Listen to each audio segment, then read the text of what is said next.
Right, good evening and welcome to the Families, Health and Wellbeing Select Committee. Before I go any further, I would like to just make a point about the use of microphones. This is something which I am not the best at, I will readily admit, but people who follow the live streaming lose the ability to follow what we're saying if we don't use them. So do please try and use them, and I'll ask Anisha perhaps to intervene if you wouldn't mind, if you see any of us needing a nudge in that regard. So let me just make that point first. I've been given some announcements that I need to read to begin with, which is obviously I've not had them before, but I will duly read the announcements. So a warm welcome to those attending and also to our viewers watching live on the Council's YouTube channel, Hillingdon, London. This is a meeting of the Families, Health and Wellbeing Select Committee. My name is Councillor Philip Corthorne and I am chairman of this meeting. A key role of this committee is to monitor the performance of local public services within its remit and to hold in-depth reviews on topics of resident interest. We engage with a range of external witnesses in our activity, which can include community groups, resident and subject matter experts. Where we identify areas for change or improvement, we make recommendations to the decision-making cabinet.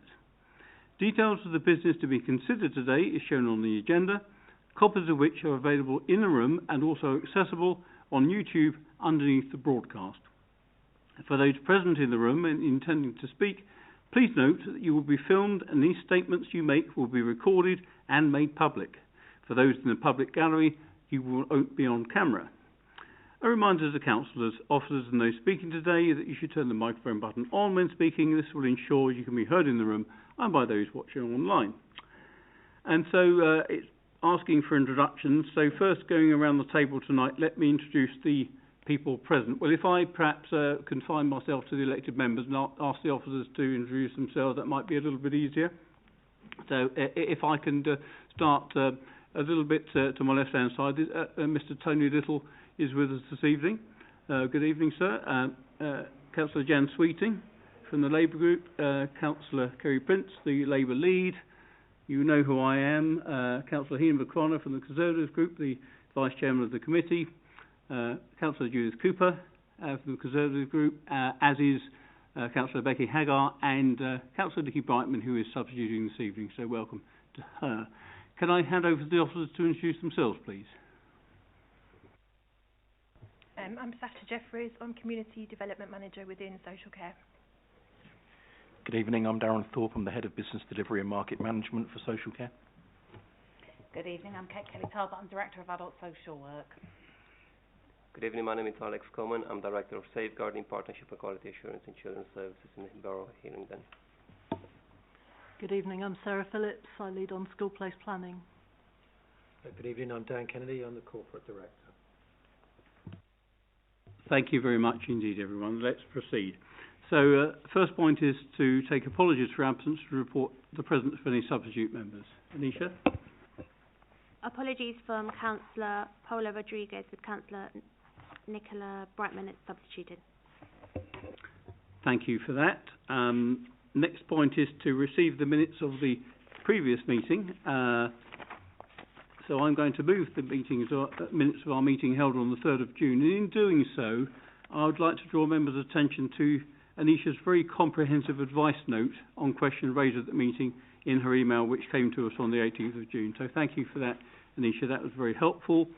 I'd also point out that in regards to member development on corporate parenting, which I mentioned last time, I've circulated a new member development offer, courtesy of Alex Coleman. So just to make those 2 points in moving the minutes of the last meeting. Any, sorry, Kerry, by me. Thank you, Chairman.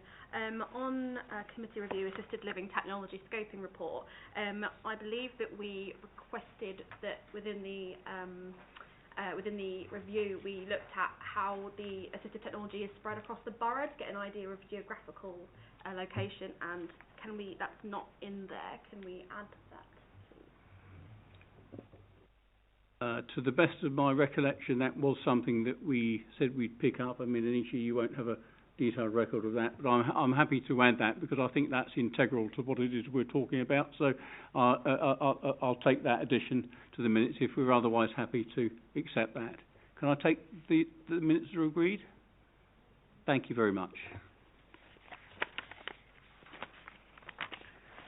So, we come then to agenda item 5, which is the School Place Planning Quarterly Update for July 21. So I'm going to hand over at this point to Sarah Phillips and Dan Kennedy. Over to you. Thank you, Chair. I appreciate this is the first time this committee's met to discuss this issue, so I set up some background in this report that you've got, as well as outlining the fact that it's quite an interesting time with some changes going on at the moment that are slightly more pronounced due to COVID. School place planning is a statutory function of the council, and we plan, every local authority is required to do school place planning and to set primary planning areas. So you've got the map showing they roughly coincide with ward boundaries. And then in secondary, we just look at the A40, though in fact at secondary parents move quite a lot more than stay in their area for choice of school. They look at faith and lots of other issues as well. So although most children in our borough go to school within 2 miles of where they live, but that still means that because we've got such a very large pupil population, 7th largest in the whole of London, that the small minority, the sort of 20% that don't live 2 miles away, can live anything between 2.1 miles away and 15 miles away. And parents choose some schools, even at primary level, some distance away for various reasons, to meet near childminders, near relatives, near work. And so you get into the whole thing that the local authority has to plan places and try and do it in a scientific way. But at the same time, we know that we've got 52,000 pupils whose parents are planning their children's choices and may not be using the same scientific principles. And the law, and this is a real fundamental tension that Dan and I struggle at times with, as does every local authority, that parents, the legal power is with them to choose schools, and in fact they are encouraged by the law to choose schools wherever they wish, so borough boundaries don't make any difference, and their preference is the key determinant to filling a school. If a school is fully subscribed, then the school has oversubscription criteria to say how they would not take pupils in. So then it becomes up to schools if they're very popular. And the biggest one is actually distance away from school. But obviously we've got a number of faith schools of 3 different faiths in the borough, Sikh, Church of England and Roman Catholic. And so they also attract pupils from a wider area. So we have various legal duties on the local authority to look at making sure we have sufficient places for every resident who lives in the borough. But at the same time, we know that many of the residents in the borough would rather go to school somewhere else. But can we be sure, I ask myself many times every day at the moment, that the same number will go from the same areas outwards as in previous years, and also that the same number will come in? And the answer is that most of the borough movement, or about a third of it, is within a mile and a bit of the borough boundaries. So for some people, again, the rule is that if most people are going to a school within 2 miles of where they live, in some cases it's across a local authority boundary. But again, we've got parents travelling 15 or 20 miles, choosing to send their children 15, 20 miles. Sometimes it makes perfect sense. They're coming to work and the school's on their way, or that they really feel that that's the school they wish. So there's an element of uncertainty with school place planning, even though we are very scientific as well. And it's those small margins that sometimes are difficult. And I think the big issue that we've all faced is COVID. That's led to a lot of movement of pupils and families. And obviously everyone here, all the councillors will know that from talking with constituents. Some have moved within the area, some have moved completely out of the area because they've lost work. Some are unsure about what's going on until for another few months. And this has led to a lot of movement of pupils in and out of schools, and sometimes just around schools when people find that a school that they'd always slightly fancied has got some empty places, so they've decided to swap schools. So we've had quite a bit of pupil movement in the last year, and to an extent it's still going on, and to an extent it affects a small number of schools more than others, in that all of our schools have had a lot of movement, and some have complained that they've got mobility, so they've had a lot of pupils in and out. But more than half of our primary schools, and nearly all of our secondary and special schools, are utterly full. So if at any one point you could look at their roll and it looks like they're full, but they're not full of the same pupils as they were full of a few months before, whereas a few of our schools have found that they've had more drastic rises in roll or falls in roll. So that's the big overview. The changes are still going on. The birth rate, which I haven't actually mentioned, I've just realised in this report, is one determinant, obviously, of how many pupils you get, particularly into primary. It was rising across London until about 2018 and then stayed stable. There's a little bit of a debate about is it actually falling or not at the moment. It's certainly not rising, but it's relatively stable. The bigger issues in Hillingdon are that we've got new housing. We've had a lot of new housing. We've had new people moving in around the borough, and that's slightly unusual for London. So we've got that level of mobility as well as natural birth rate. It's slightly easier to predict with secondary because most of the pupils in primary will go to a secondary school in the borough, but of course not all, and no doubt there'll be some questions on that one. So the other thing that's interesting for me is that the duty to have enough places covers every type of school in the borough. So it's not about just the community schools that the local authority is the main governor of and owns the sites. It's also the foundation schools, voluntary aided and academy schools. And looking across them, liaising with them to make adjustments from year to year in the operational number of schools, but also to make that judgment about when is it time to make a bigger adjustment in the physical capacity.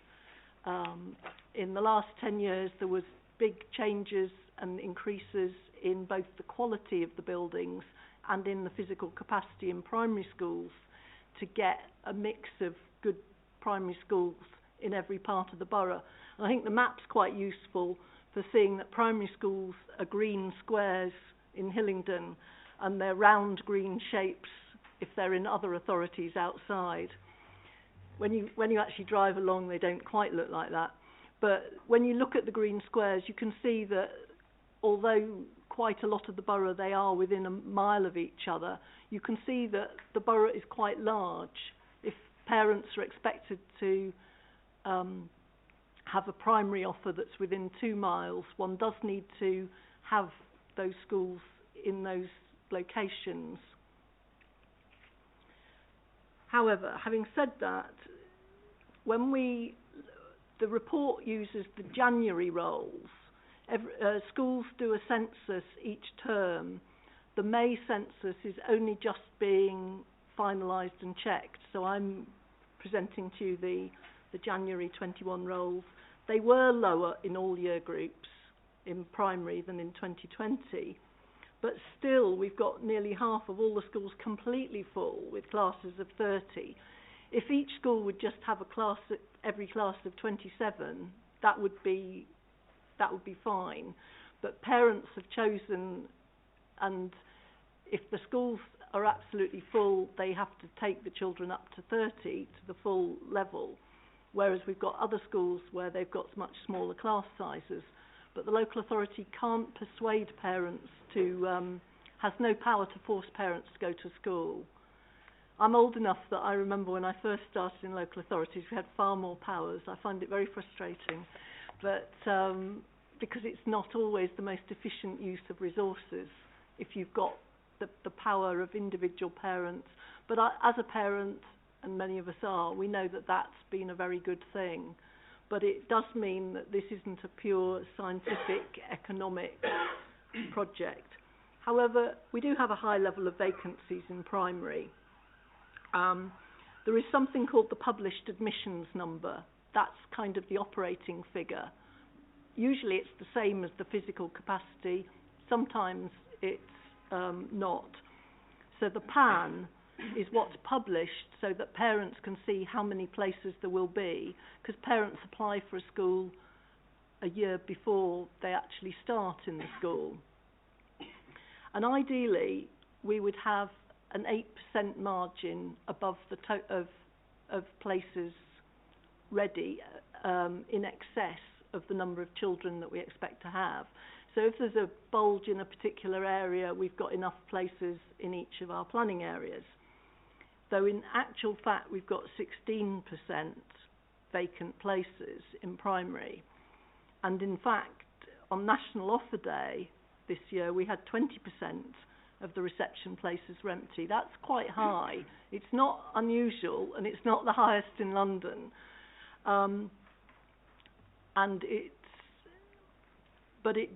It's even more extraordinary because half of our reception schools with a reception class are absolutely full. So it does mean that the 20% are not evenly spread. So some of those schools have got up 30 pupil vacancies. So we're looking at reducing this PAN number, as I say, the operating number, which does take 2 years to reduce, but sometimes many other authorities reduce some years and put it up another year. We know that we've got enough physical capacity across the borough to meet primary need.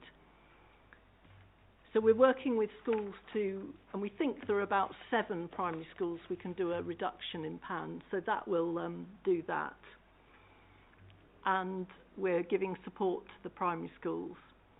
Secondary is very different because the secondary number of places has never increased by the same magnitude as primary. In fact, there were some reductions a few years ago. So the total of the secondary year 7, which is their entry year PAN, is actually 784 pupils lower than the primary PAN. So that shows you that you can't really compare. The primary PAN at the moment is very high, and the secondary PAN is quite low. It's very tight. And when we have National Offer Day, we find that 15 of 18 schools, of the 18 schools, are absolutely full. And so we're operating to extremely tight margins and having to add some extra places because we must make reasonable offers to those parents who don't get a preference. It must be 3 miles away for secondary. So we've got some plans to manage that with expanding one school in the far south, Hillingdon, by 1.5 forms of entry from 2023, and also looking at in the north, there was a bid made about 6 years ago for Bishop Arden Free School, which DFE is funding, and that seems to be still needed in the north, and that would be based in sort of the middle of the north in this map, and would offer 180 more places each year. And even though it's in a Church of England trust, it would have no faith admissions criteria. Distance would be the main criteria if it was oversubscribed. And they're quite explicit about saying that the aim is to bring together pupils of all faiths and of none. So that will give us more places in secondary from 2023, though we do note that the year group that's going to move up to start Year 7 in September 22 is the largest yet, with 116 more pupils in it at the moment than the one that's starting this year in September. So that gives you an idea of the numbers and why we have to liaise with other boroughs, because if the movement between boroughs changes by, and it's around 600 going in and 600 going out, but it does change each year by about 50 or 60, and that margin is now getting very tight, because if it changed in the wrong direction, we could suddenly find we were short of places. And then finally, we have a very different situation with special schools, because those are for children, and it's about 2.5% of all children, so it's a very small number with about 890 pupils in them who really do require a specialist school, though we are finding there has been a bigger demand in the last few years. And this year we've also been hit by an unexpected demand from 4- and 5-year-olds who had not previously been in the system. They hadn't been identified because their parents have kept them away from nursery and school through COVID. And when they turned up in settings in March, it was clear that they did need to be processed for an assessment. So we're looking at creating some temporary, well, some permanent extra places in special schools as well. But we've got some big special school rebuilding programmes underway that have been planned, but the first 100 places don't open until next year, and then the next lot in 2023. So we've just got a bit of a pinch at the moment in special. So that's the overview, and I can take questions. Thank you very much for a very comprehensive introduction to that, Sarah. Much appreciated. It's encouraging to note the success we are having with making offers that meet with so many preferences in the borough. It's good to see that's an area of success. A couple of questions I'm going to ask to begin with, and we'll go around the room. I'm sure colleagues have got plenty of questions. My first question really is around engagement with schools. You talked about it, you touched on it when you spoke. All of the pressures, all of the priority areas, all the action planning, all of the focus that we're putting where we're putting it, would it be fair to say that we've engaged with schools and that broadly they can identify with what we're saying and they broadly concur with the priorities as we see them? That's the first question. And the second one, if I may, will be about, I must ask about Bishop Arden, because the report as I read it suggests that we haven't quite come to a landing on whether that will be needed or not. Now, there will be plenty of interest in that, certainly in the north of the borough. And I just wondered, whilst you can't be too specific, I'm sure, can you give us a sense of where we're going with that and at what point we will have an idea of what the outcome is in terms of how we see the future? I hope that's clear enough, those two questions. If you wouldn't mind, please. Yeah, thanks. We have got a whole series of structured consultations with schools, so I think they know what our priorities are and they actually contribute to them. So we've got a primary forum with all the primary heads, and we meet each term. We have secondary meetings with the secondary heads and meet with them.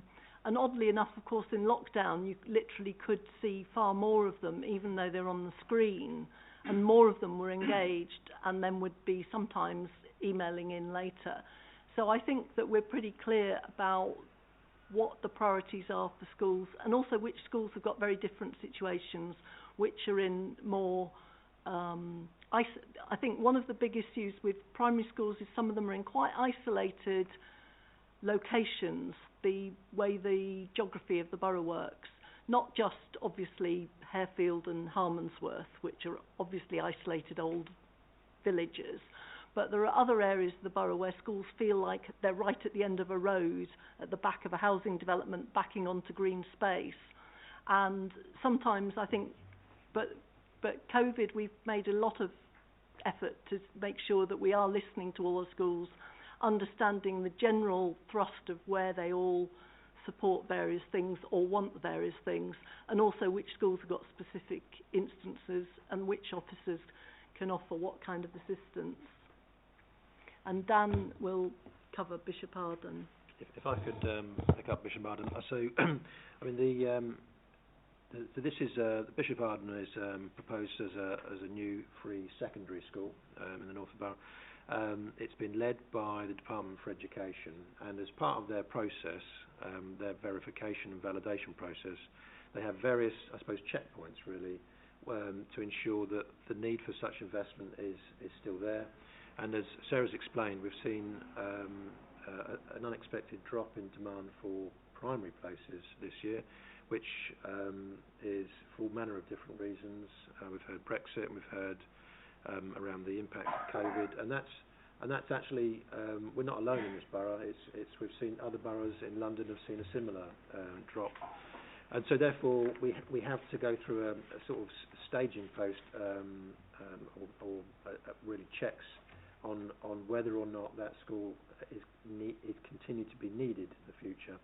So therefore, as part of due diligence, really, and to inform that decision, really, by the Department for Education, we will undertake the usual annual school places forecast refresh, which is just coming to a close now, and then that will inform conversations going forward. So I anticipate that during the autumn time, there will be a decision made by the Department for Education on whether or not that school needs to proceed. And that's pretty much the standard process for any new free school. Dan, thank you very much for that. Now, I'm looking at who's indicated. I picked up Jan first, so I'll go with Jan. I've got, let me see, we've got Kerry and Mr. Little. Okay, please go ahead. Thank you. Thank you very much, and thank you for the detailed report.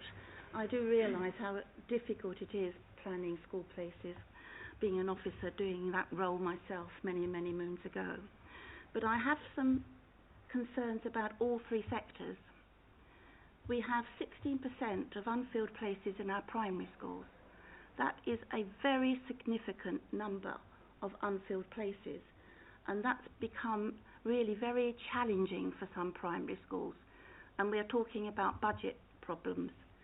So I will ask a question that I've asked pretty well every time when it comes to the primary school issue, and that is, have we actually put too many additional primary school places in our schools? And if you say what you usually say, the answer to that was no. Can I highlight the fact that the October meeting of Cabinet is going to highlight and have a report about up to 7 primary schools that are having their PAN reduced? And I would be interested to know, maybe as a part 2, what primary schools they are, because I have a feeling that at least one of those is in a planning area where 2 schools were expanded, and now we're looking at 1 school having to reduce. And if I can then go on to secondary, there is just one sentence that's on page 10, and it says, so the secondary PAN is lower than each of the year groups currently in primary. If you look at the table 1, that's paragraph 11, you can see really what we're talking about there. If you look at the January 2021 audit, the census, and you look at the number of youngsters in our primaries, you can see that there's 3,841 in the current year 6 and 3,957 in the current year 5. The secondary PAN is 3,767. Now, that is a huge difference between those numbers and our actual capacity. Now, we have been working to less than 5% of wriggle room in our secondaries for 3 or even 4 years. And I believe we're still going to be very, very tight. And what this means is that some parents living in some areas of the borough have just not been given the choice of schools. And I will come back to this issue of needing a school in the north. Remember, I think, that 7 forms of entry of children go from the south of the borough to northern secondary schools, and 7 forms of entry of primary school children go out borough to secondary schools. And the out borough secondaries are saying that maybe the door is closing on our children going out borough. So we may have a particularly tight problem coming and looming. So if we are going to have at least 5% wriggle room, which the Department for Education says that we should have as a minimum, and we've not been having that, we've only been coping because we've been having bulge classes, I would ask that the story of a new school in the north of the borough, yes, we know that where the site is, but the issue really is what happens to the children in the south of the borough, that at the moment quite a few of them are going out borough for a good or an outstanding school. So I come back to we do need to really look, I think, at both those issues. Have we put too many primary places in? Have we been rather tardy in getting our act together in respect of secondary? Thank you, Jan. You summed up what you had to say there neatly at the end. So, can I ask afterwards first? Are you clear on the questions being asked? Okay, please go ahead then. Thank you. In terms of primary, Councillor mentioned that we've got 16% of unfilled places. I mean, we've had well over a decade of continuous year-on-year growth in demand for school places, and the council has invested heavily to expand schools and build new schools. In fact, 3 new primary schools in the borough. And actually, I suppose what's important that officers convey is that it isn't a static picture. It's changing. It's ebbs and flows. And as we've heard, the impact really, or the response of residents to changes that have come about as a result of Brexit, or even more recently COVID, the public health pandemic, has meant that a number of families have moved out of the borough, most likely for economic reasons. But it is ebbing and flowing. We've got new housing developments, the birth rates changing, etc., etc. So it's a dynamic picture, is what I'd say. So I suppose in response to the direct question, have we built or provided too many places? My answer to that would be no, because actually we were building places or creating places to keep pace with that rising demand, and pretty much as we expected, it did reach a peak, but it's actually coming down faster than we forecast, and that's, we're not alone in that in the borough. Actually, most parts of London have seen that significant change for all sorts of reasons. So there was quite a number of unforeseen changes, and I think what's important now though is that we do work closely in partnership with schools, and we do respond to and assess and work constructively with schools to coordinate an adjustment, a reduction in the published admission numbers, because I think what's important is that whilst we've been equally good at keeping pace with that rising demand, we also need to keep in pace with that change as it sort of heads downwards as well. And so I think what's important, and Sarah's been leading on this piece of work, is to coordinate with the primary schools where we will have reductions in the published admission number, so that does mean that in those areas we've got that margin of places to soak up any of those ebbs and flows that we see in the year. So I think what's important as well though is that we don't see the education places, the school places, the buildings that we have as being unused. It provides new opportunities to use those places for different purposes. We've heard, for example, earlier today that Sarah mentioned about the need for additional special educational needs places. Well, actually, the freeing up of primary places or places in any sector provides an opportunity to open up conversations with those schools about how they can support the provision of additional school places for children with additional needs. So I think the important thing is that actually it ebbs and flows, and actually we need to be flexible and dynamic in how we use our education estate in response to those changes, and we need to work closely in partnership with schools so that actually they adjust their published admission numbers to keep in step with that. If if I ask Sarah just to pick up then the next question around secondary school places and around the changing picture there. Well, yes, Councillor Sweeting's right, and I think I drew attention to that the secondary number is very tight, and that has always been the basis of why the council has always reviewed each year the secondary numbers, because we basically found it very hard to find a site for another secondary school. There was a demand for one in the north, and it's true that that's been partially softened by the fact that a new school opened in Pinner High, which is about 100 yards, I think, from the Ruislip border. So we do have about 60 of our pupils going in there. That softened the pressure we had that existed, because that opened a few years ago. But we still got pressure in the north, and it's true that more parents in the north each year are travelling, some for reasons of faith, but also for selective schools out of the borough, and it's true that that might get more pressured. So yes, I'm not going to say that there isn't an issue about how tight secondary is, and and Dan and I have spent a lot of time with the DFE trying to look at maps and looking at options, and in due course that will all be made public, about looking at well over 20 different potential options which were not big enough or suitable enough, very unsuitable some, as sites for a secondary school before the current site was located.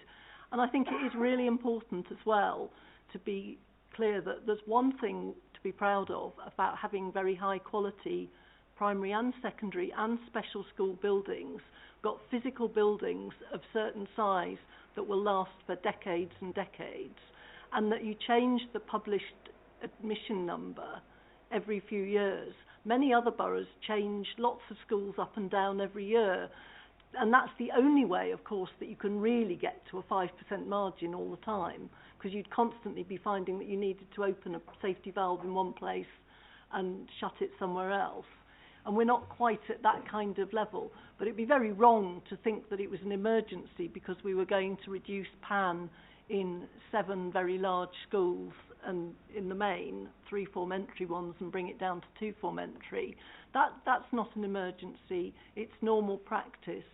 I think what I would, and what we have recommended, is that as numbers rise, and we do believe they will rise in some parts of the borough or all of the borough in the next year, 2 years or 3 years, that we would do temporary rises in schools and manage the tap closer, because we know we've got the capacity in different places, so that we will gradually get to a 5% margin in both secondary and primary.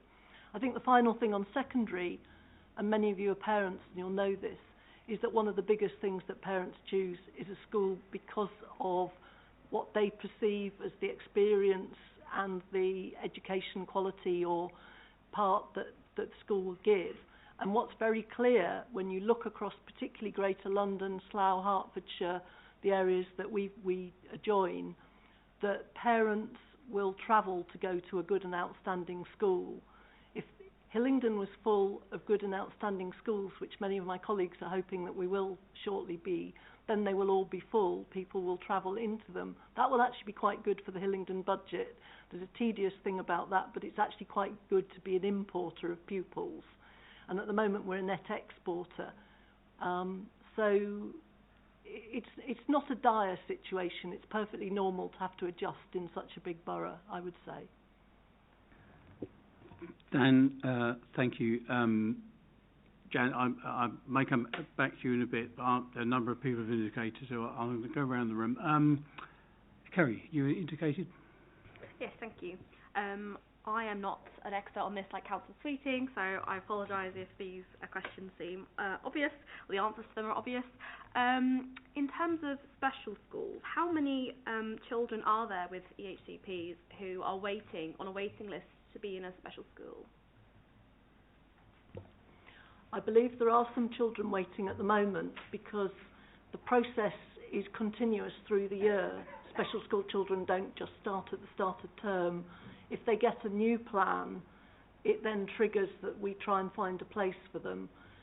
So most of the time there are around 20 being found a place. Yeah, so just to confirm, so is there an active waiting list right now with children waiting to be allocated a place at a special school? And am I right in thinking that you said that number is 20-ish? I don't actually manage the waiting list. Okay. My SEND colleagues will do that, so you'd need to talk with them, and I think Vikram Hansrani will be coming to this committee in future. But when we have a waiting list, we then do manage it and see how we can flex the operating number of places in special schools. I mean, we can certainly ask for that information. I think Yeah. so. Perhaps if you could note that, Nisha, please, if you would. I mean, that's information presumably that will be made available. So thank you for that. Mr. Little. Thank you. I sympathise with officers on the difficulties of the exercise and keeping pace with all the changes that the public are capable of making. But I too would like to talk about the special sector in two respects. One is that consideration is being given to repurposing parts of primaries. Do we have any idea how many primaries and how practical and on what timescale you're talking? That's, if you like, my first question. And my second question is stimulated by what you said about an unexpected demand because of COVID. The kids weren't turning up at nursery, therefore their needs weren't being spotted.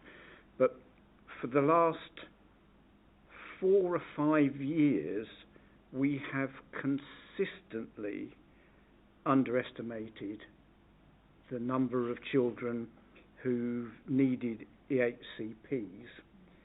Since the last bout of legislation, there has been, it seems to me, a fundamental change, and there has been no sign so far of demand stabilising. Demand has gone up, expense has gone up. We've been having to make more and more use of out-of-borough provision, which may be part of the answer to the waiting list question earlier. I'm very concerned that we think that we've got one little patch of unexpected demand and then perhaps it'll be over, because that's not been the experience year to year for a few years. Sorry. Thanks, Sarah. Go ahead. We've actually got expected demand rise, which we were coping with and planning the new buildings for, and we have been adjusting in the light of experience. So this was out of the ordinary. So I think that will be different. Again, that's a much more detailed SEN question. The issue about repurposing primaries was the obvious one, that over the whole of the 70 primary schools, some of them are junior only, but there are some empty classrooms, quite considerable numbers. And the DfE has indicated they would be expecting London schools to be looking at repurposing. So I looked, and what you have is a number of schools where some of the rooms weren't very good anyway. They've got a library. They've only got 2 or 3 rooms really empty at most. And although some schools have got 3 or 4 rooms, that's not enough for a significant usage. So we're down to a couple of schools that have got potentially more spaces freed up, and then looking at those to answer your question, and then also looking at what else could be done to support special needs in the mainstream primary schools that might take up 1 or 2 rooms. But the growth in EHCPs is really something that I have to help manage when it's happened. I can't explain to you all the processes that are going on in the analysis of it. That's for another meeting. if I could have a... If you've got a brief supplementary, by all means. Yep. Yeah. And that is in relation to this repurposing still. Yeah. I mean, I realise there are practical difficulties in space terms, but are there also difficulties in terms of running these facilities? Are the places where they might be possible to do them got the management capacity to bring them into operation? Well, we've been looking at 3 different kind of options. One is, would it be resource places that are run by the primary school, which we've got some of? Would it be a unit that is run by the primary school but is but has some specialist staff in, which everyone has sort of gone off that because that's quite stressful for the primary school to envisage and might not be successful. And my favoured option, and this is one based on lots of discussion with schools, special and primary schools and secondary schools, is that we look at our successful primary special schools, and that's part of our problem. We're quite unusual in having a lot of very good and successful special schools. So some of our problem is people actually move to come to our special schools and bring their children. So you know, the demand, that's not, I'm not criticising parents, I'm just saying the demand moves in lots of different ways. So what we're looking at doing is having off-site units that are an extension of existing special schools. So they come under an existing, successful, good special school. The head teacher oversees the unit, puts an experienced member of staff to run a number of pupils in another building and recruit extra staff.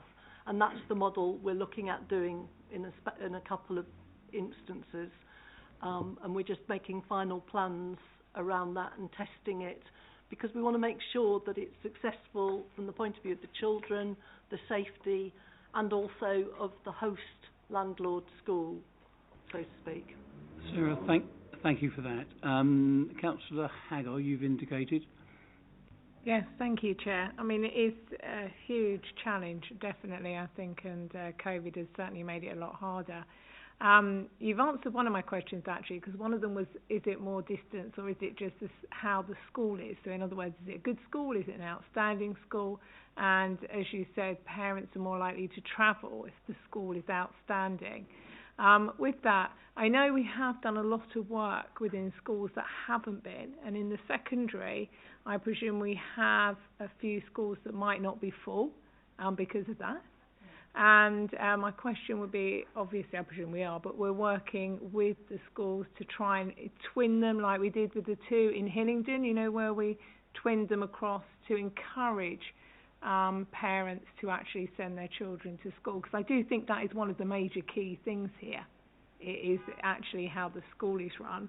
And secondly, my concern would be for the sixth form as well, because I presume most students now are going to want to stay on, and I just wanted to see how you envisage that for the future, you know, how we're going to manage that with the schools and with the sixth form entry, because I understand even at the moment it is tight and difficult to get in, so how are we going to manage that for the future? Thank you, Chair. Thank you, Councillor. Thank you. It is true that the September just gone, September 2020, had the highest intake of new sixth formers because they were the year group that had lost. They didn't do GCSEs. They had there wasn't, COVID was hitting. There wasn't going to be university and job options for many of them. Many of them were really committed as well to doing some further study. So we've had a big intake into our sixth forms, really huge into a few of them. So that's another discussion that I've got a big meeting with all the secondary heads, and actually they turn up because they really grill me, and we will be talking about the sixth form numbers in the schools, how many of them would have any spare spaces, those sort of questions in September. Thanks. Thank you, Sarah. Councillor Brightman, you've indicated. Thank you, Chairman, and thank you for your report, very comprehensive. Do we know in Hillingdon how many children we have that are homeschooled? And if we do we know if COVID has increased that number? Thank you, Councillor Bryan. We have seen an increase in elective home education, that is parents choosing to make alternative arrangements to school for education of their children.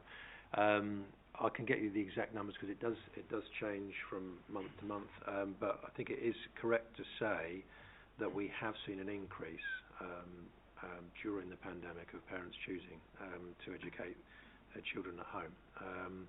And so in terms of, I suppose, understanding it and managing it, it is about connecting with the families, and we're doing a lot of work through the education admissions team to talk to families to understand the reasons for choosing home education. A number have said to us that actually they just want to see what happens with the pandemic and infection rates, and then they'll make a decision in the future on whether they're going to continue with homeschooling or not. Go ahead, please. Yep. Thank you. I presume that's going to make it rather difficult for planning pupil places, because if they're at home at the moment and then decide next month that they're not going to be, then you may not have. You've got to. I suppose you have to build in that wriggle room. Yeah, and hence that sort of 5% margin. I mean, in terms of the profile of the ages of those children, actually it's pretty much evenly spread across primary and secondary. Whereas in the past, it would have been weighted heavily towards the secondary, the older age year groups, but it's actually fairly evenly spread. So the one obviously to watch and be mindful of is, in particular, is the secondary sector, and because obviously the margins are tighter there. Thank you. So one other question occurs to me, and a colleague touched on it a moment ago, and that's a question of special educational needs. I chaired a three-form of entry voluntary aided school for 10 years. I chaired the governing body of that school, and I remember very clearly being told that parental preference trumped everything in terms of where a child goes. There's much emphasis on mainstreaming, even when the best assessment of the school suggested perhaps the needs could be better met elsewhere. So I suppose my question is, of the proportion of the parents in that situation with children with special needs, what proportion opt for mainstreaming where they can get it? What proportion look for the special needs sector specifically? Can you give me a sense of that, please? I haven't got that proportion. I can find that. What I would say is there's a much tighter conversation going on with parents now, particularly in the last year or so, through the process, so that the parents' expectations and their preference is understood, and that the local authority, education psychologists, if they have a teacher, will talk to them, so there's a better understanding of what the options are and what they would mean for the child than I think we've had at any time. That's what I'm getting as well from mainstream teachers who've been involved in the process. I'm not saying it's perfect every time, but I'm saying the process is slightly better. And some parents are very clear that they want their child to go into a special school, and will be very clear which one they'd like, and that's not always possible. And some are always very clear that they do want their child to go into a mainstream school, and then many of them do get their choice of mainstream school, but not all of them will, because we also have to manage the impact on all the children, including the children with special needs. And so most children do get the preference that their parents would like for them, particularly because it's been managed and discussed, so we're trying to plan for it better. Thanks. Thank you for that. I'm looking around the room. Jan, I'm sure you want to come back. I don't know if you've heard what officers had to say. I don't imagine for a moment you're entirely satisfied, but if there's anything further you want to add, please do. Thank you, Chairman. There's just a couple of points I'd like to sort of highlight, and maybe I've got my facts wrong. But it's my understanding that there are 7 forms of entry of children living in the south that go north to secondary. And it's also my understanding that there's between 5 to 7 forms of entry that go out borough. So you made the comment that the northern part of the borough a lot of children going out borough, but I can assure you there are tremendous amounts of southern children that go out borough, especially to the grammar schools in Bucks and Slough. So I'd just like you to confirm whether I've got my stats right. When it comes to schools filling up, yes, almost every school, apart from one in the very north of the borough, is pretty well full. And so what's been happening is that parents in certain areas of the borough, and I will have to say the southern areas of the borough, are actually given the choice of schools that are actually in need of improvement, and those schools are actually filling now. So the choice is limited in some areas of the borough. And when it comes to the homeschooling, which Councillor Brightman mentioned, there was a report that went to the quite a recent ReSpot committee, which had the audit of how many children in Hillingdon were being homeschooled. And in fact, the COVID issue has increased homeschooling very significantly, and this is a concern for us as a borough, and in fact a concern I think for central government, because there was a mention of that on the news today, that there may well be an audit that councils need to make on that. So thank you. There was a question there initially, wasn't there? Have you got that, Sarah? Yeah, your figure. I'm not saying. I agree with you. Yes, there are lots of children moving from the south to the north and out of the borough. What I was saying is that the rise in pupils going out of the borough has been proportionately greater from the north. And of course, one of the things in the north is it does have two of the three faith schools. It's got the Catholic and the Church of England one, whereas there's just the Guru Nanak in the south. And those schools serve the whole borough, and that's one reason for some movement in and out as well. But I appreciate that parents would like to have more choice of schools, and until we have an extra school with more places, then it gets very tight, and some of the schools are filling up mainly with pupils who live very close to them. So, and of course in the south we've got one school which is girls only. So yes, it is of course true that if you were a girl and you were of one of the faiths, you've got more choice of school from a starting point than if you weren't. So, for example, so some of those, I'm not disagreeing at all that it's quite tight at secondary at the moment, in the south as well as in the north. Sarah, thank you very much for that. We've given that a good airing. Plenty of questions around it. No one else is indicating, so I'll just sum up then, if that's okay. I mean, my sense of all this is an area of immense complexity and real challenge. I think there are all kinds of variables that come into play. Things change. Obviously, we need to look at things again in the light of that. So I think we do need the maximum flexibility, and I think the approach we're adopting very much reflects that. And I would like officers to take away our thanks for their effort in this immensely challenging area of service. There's been some quite robust questions, and I think that's our role, to play that critical friend role. But, you know, you've heard what the committee have had to say. Obviously, perhaps I can catch up with Councillor Sweeting out offline and just understand more fully perhaps some of the points she's making. However, I do appreciate colleagues' contribution to that debate. With that, I will move the recommendations that are before us on page 8. Can I take it that they're agreed? Okay, I'll silence as assent then. Thank you very much indeed, Sarah and Dan. Thank you.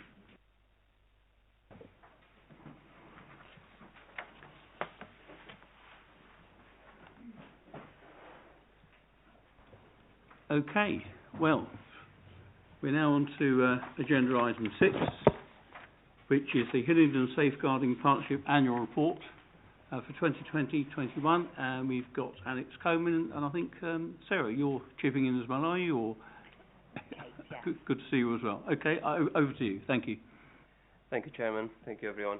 And it's a real pleasure to introduce this report to you, and it's an annual report of the safeguarding arrangements in Hillingdon, and it's for the second year running. It's a joint report that was developed by Children's Safeguarding Board and by Adult Safeguarding Board. So the report in front of you looks at the activity that was done to protect to ensure the safeguarding arrangements in Hillingdon across both children and adult social care. First of all, before I go into a brief presentation of the report, which I'm sure you all read, I wanted to kind of thank to all the partners, all the safeguarding partners in Hillingdon for the contribution to this report, but most of all for the contribution to the safeguarding arrangements and to the keeping the residents safe for the last year and for the last 18 months during the pandemic.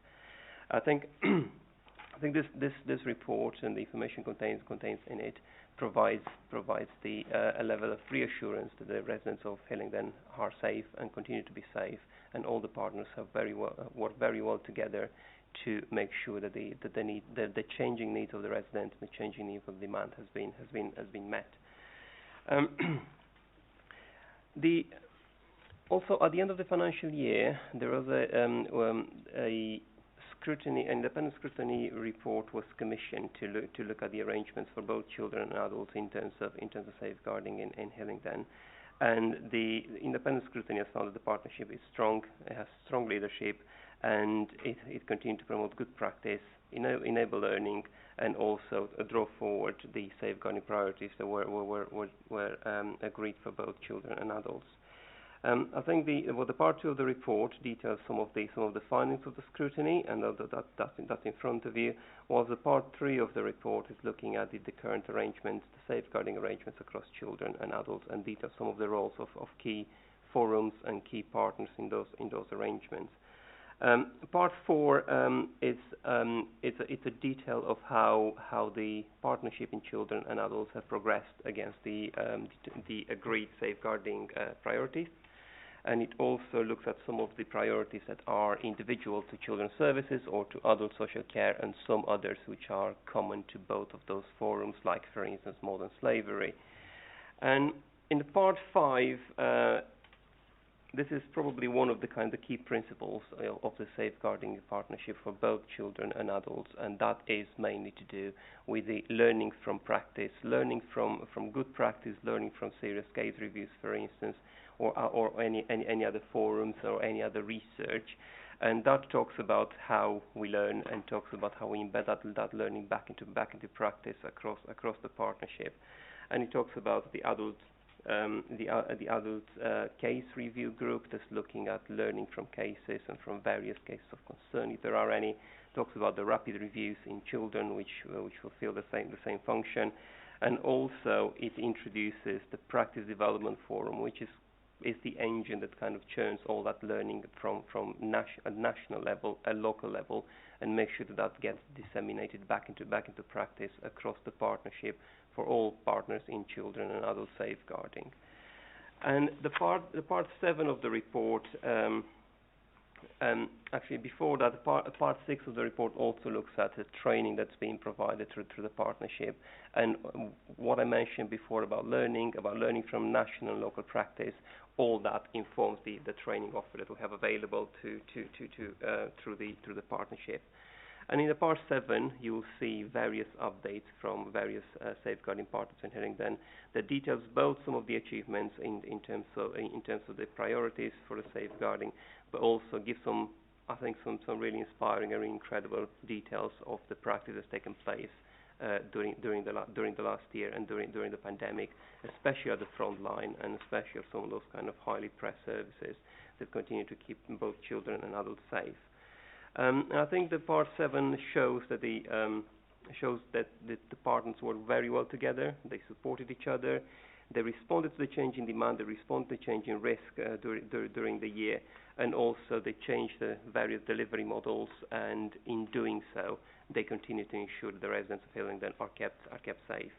And then towards the end of the report, in the part 12, that summarizes all the priorities for children and adults going forward to the new year, and going forward into what we all hope to be a recovery from the COVID pandemic. So both Kate and myself will be more than happy to take any questions on the report. Thank you. Alex, thank you very much indeed for that.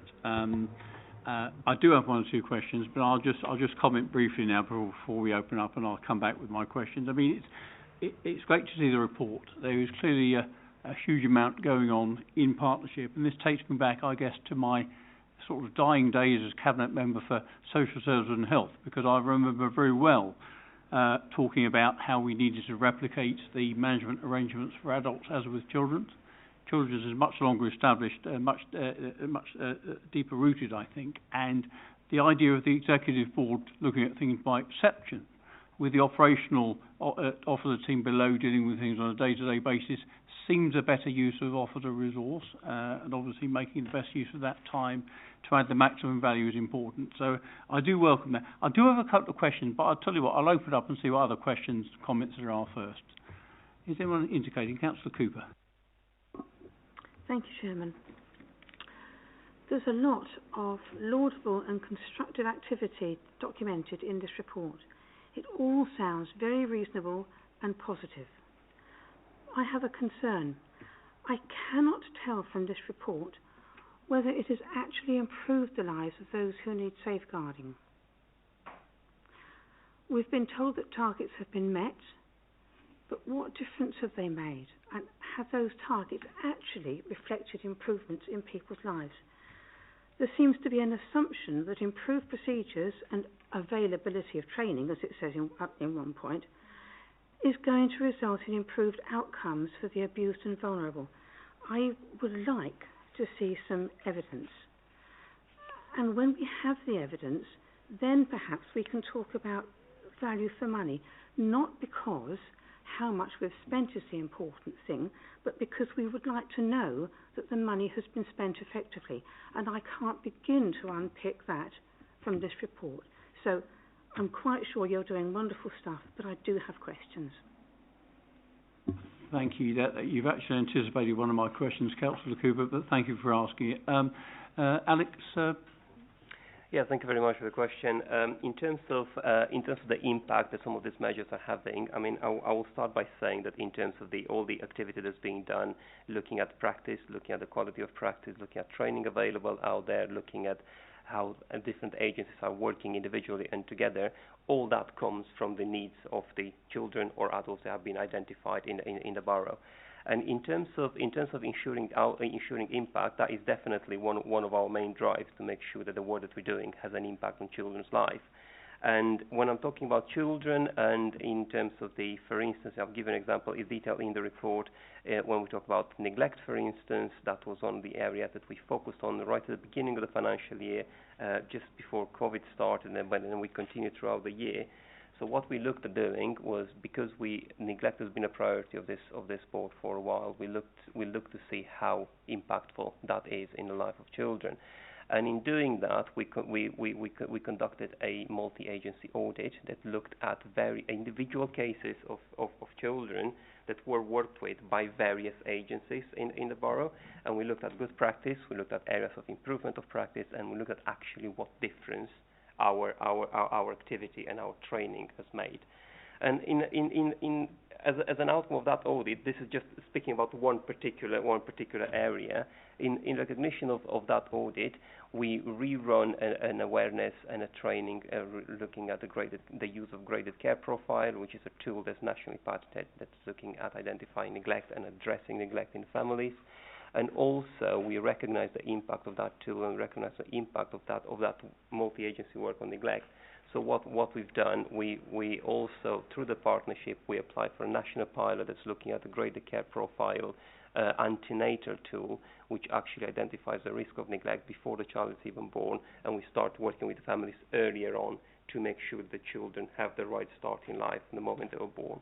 So this is one example of how some of that learning, some of the activity is being reviewed, and then that review is then embedded back into practice. Thank you for that. Councillor Cooper, you moved to comment again. Are you? Okay, go ahead. Sorry, I think we might have an example from adult social care as well. Well, I'm sure. I'm very glad to hear that there is a review cycle, and I'm encouraged by that. I'm encouraged by talk about outcomes. Nevertheless, I think this committee needs to see something in black and white. Maybe there should have been something in appendices, because the report itself is absolutely fine. It's just some of the detail. And if I could sit and look through it, then I might be happier than I am now. Okay, I do think we can't scrutinise unless we've got more data. Thank you. Indeed, thank you. So, who have I got? I've got Councillor Hagar indicated first, then Councillor Prince, then Councillor Sweeting, and Mr Little after that. Okay? Thank you, Chair. A good report, actually. It's good to see about the prevention services in here. It's good to see that we're now working as a multiple team. I mean, you know, we really needed this, and it's been a long time coming, but we've got it. One of my concerns is similar to Councillor Cooper. It's a great report. It's all in there, and we've got some figures in there as well. I noticed that in the charts. Perfect. But what I was interested in is how much or how many people has increased on social services, safeguarding, now during COVID to what there was prior to COVID. So, for example, we know domestic abuse has increased, and I would say with domestic abuse that has increased, I'm sure I picked up, you know, one of the priorities is neglect, which is really important. I get that. But with the schools being shut for a certain time, my guess is there's probably been some new cases that may not have been picked up. I don't know, but I'm just saying, have we got any evidence? What are the numbers? Yeah. Thank you very much. Indeed, I mean, in terms of this report, this is not necessarily a children's service or adult, not a social service or a council report. This is a safeguarding partnership report, and as detailed in one of the sections of this report, the safeguarding responsibilities in Hillingdon are equally shared between the police, between the CCG and the local authority. So in terms of this report tries to capture the overall safeguarding activity across children and adults in the borough. In terms of some of the points that you highlighted, Councillor, around the schools, for instance, and the fact that, you know, obviously COVID had an impact on schools, and children not having access to schools for a long period of time had an impact on parenting, on children themselves, and all the other implications. In one of the sections of the report, I believe it's section 4, one thing that is detailed in there, it's about a new subgroup that we asked through the partnership board to be established, and that is a task and finish group that looks at safeguarding education. And that was specifically established to look at various issues that arose because of COVID linked to education. I think prior to, in a previous item, things like elective home education was mentioned. That's one of the things.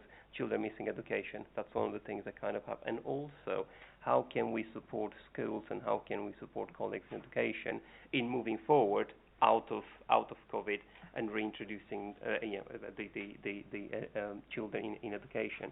And also equally, how do we support parents and how do we support children to actually be back in school? Because after 3 months, for instance, of first lockdown, of being at home, going back to schools, it's not as easy as it is after a week being off. So all those things are being considered, and of course, we identify that as being a task and finish group. We thought that that's very actual, it's very here and it's very now, and it's a very clear issue, and that group was established to address that.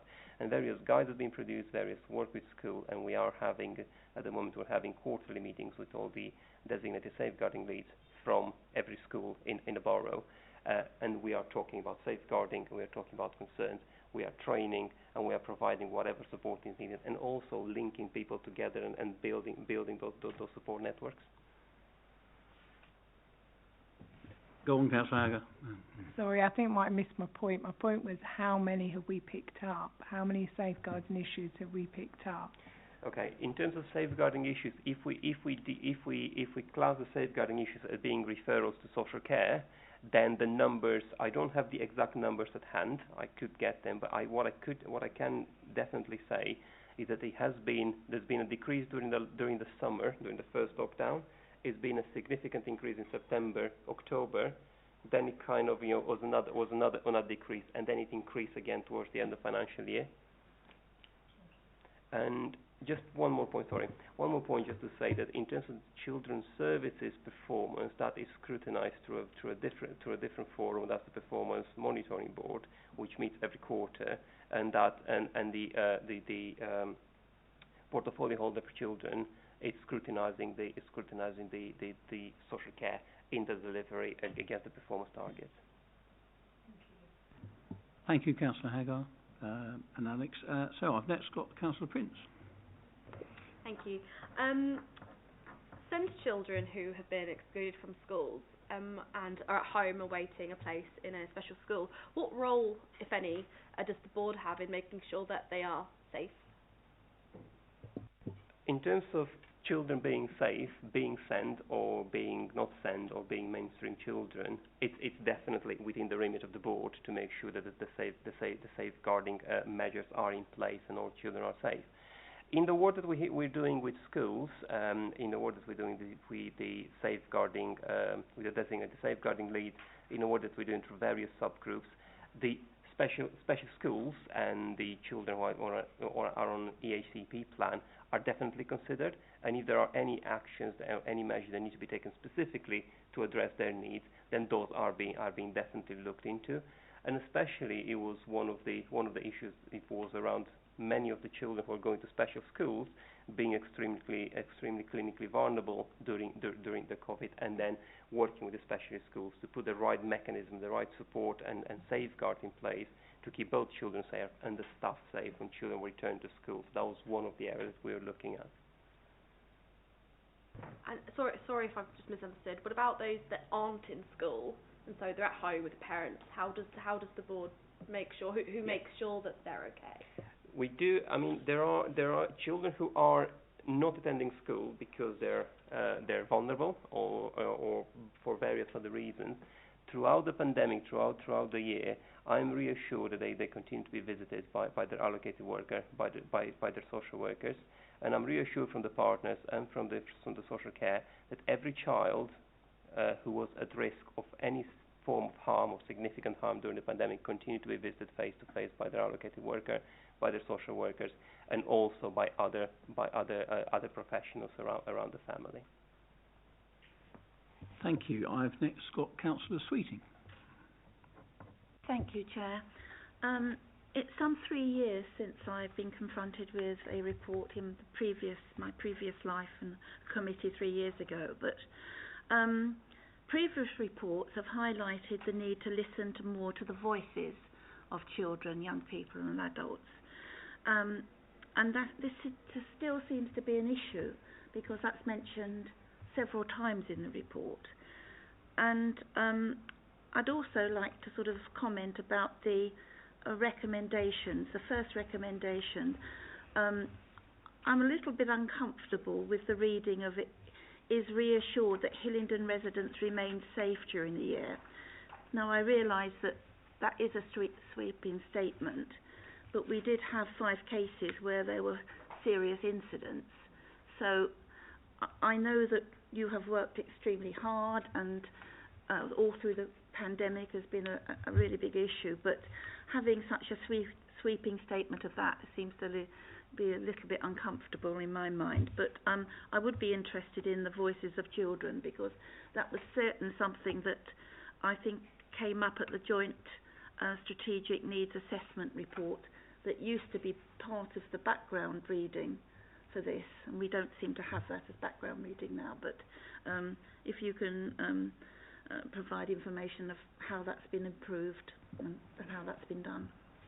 Of course, thank you very much. In terms of the voice of both adults and children, we are very keen that both boards are listening to the voice of the children. In terms of the voice of the child during the last year, that was more difficult than it was before, because the various difficulties in having face-to-face meetings, in engaging with young people and engaging with children. However, one thing that we do have in place through the local authority, we have the Children in Care Council, for instance, and that's our children in care who are meeting, who are talking to us. And throughout the pandemic, they had virtual meetings with the directors, virtual meetings with the corporate director, and they also had virtual meetings with various other officers. Also, through the corporate parenting panel, which I think was mentioned before, we are listening to the children. We are also engaged with the children, and that voice is heard. However, it is definitely one of the areas for this year that we're looking at. How do we do that differently, and how do we do that better? Because now, with the reinstatement of the face-to-face meetings, what we are looking at doing is to have almost like a consultancy group of young people that we can go to, we can invite to meetings, and we can ask their views. Throughout the last year, one thing that we had every other meeting of the board, we had the local authorities engagement officer who's meeting with children regularly, and they were consulting children on various items on the board agenda, and they were taking the items from the young people and from the children back to the board in terms of reflecting those views of the child. But definitely, as the chair of the board, I'm very keen that going forward, when we resume the meetings, we actually have the young people coming and telling us what life it is for them and how does it feel for them. Mr. Little?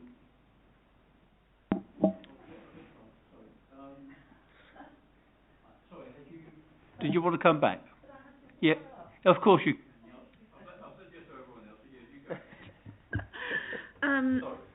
Coming back to the Joint Strategic Needs Assessment report, I know that this was used in the reports that I used to have sight of all those years ago, and these highlighted very, very closely the areas of deprivation that we have in our borough.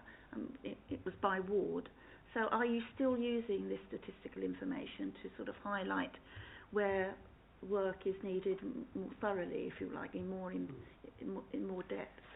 There is that information is available, and the statistical information about the areas of deprivation is available to the board and is being made available. So in various discussions, like for instance the implementation of the Stronger Families initiative that local authorities are now implementing through the early health subgroup, that was one of the areas taken into consideration in analysing the needs across the borough.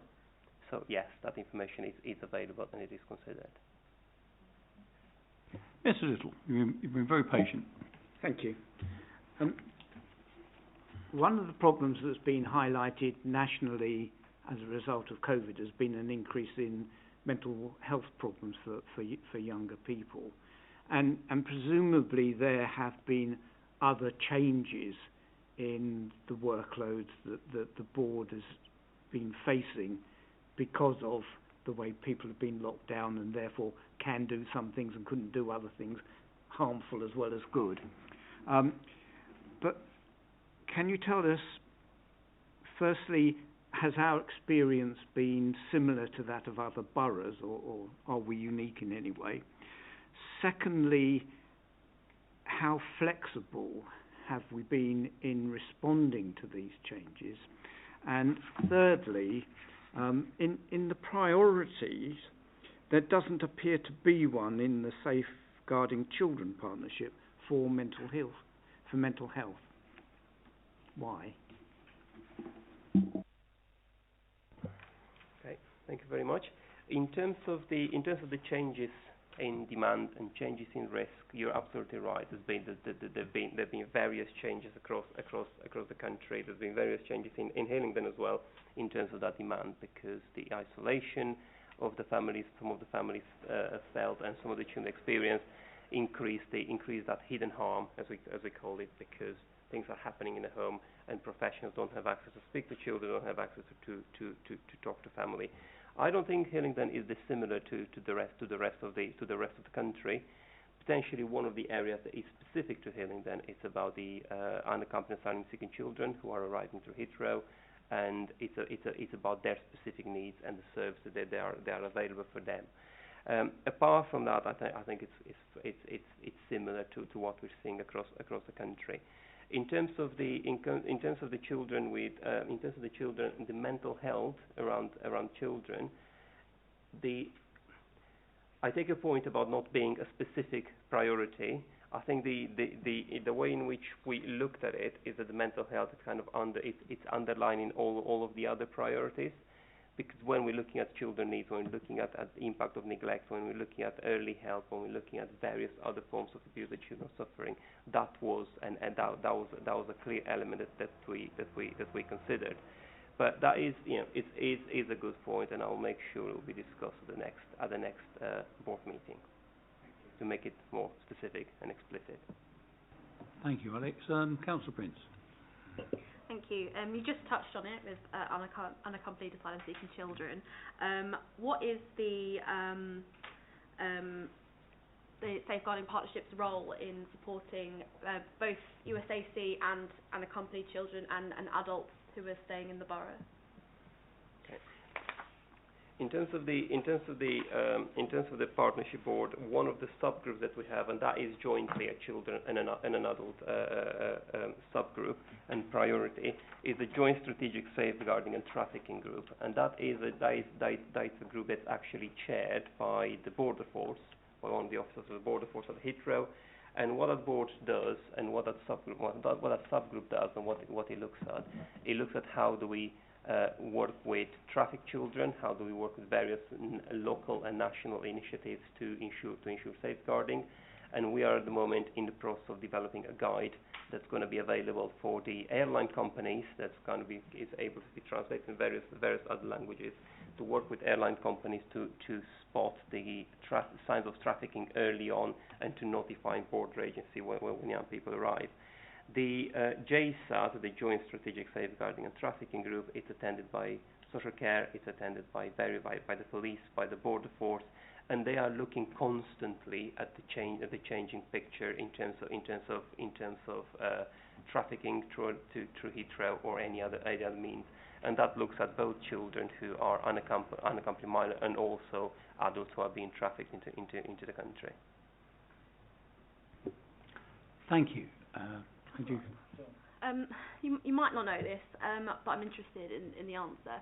If a person arrives in the borough, asylum seeker, says that they're under 18, and an age assessment is carried out, and it's determined that they're not under 18, how is it different how they are treated? So they're treated a certain way up until while the perception is that they are a child, but then if an assessment is found that they are not, what is the relationship between the services and support that they would receive? Is there like a switch off button? When a young person arrives in the country and they're not documented, for instance, don't have any form of identity to prove their age, and they claim to be under the age of 18, every local authority where that young person arrives has a duty to conduct an age assessment, and during the conduction of that age assessment, accommodation for that young person is to be provided. It's all the health services, education, and whatever else is needed. Health assessments are being completed. The health assessments that we're doing are what we call merchant compliant, which means that they meet certain criteria of quality.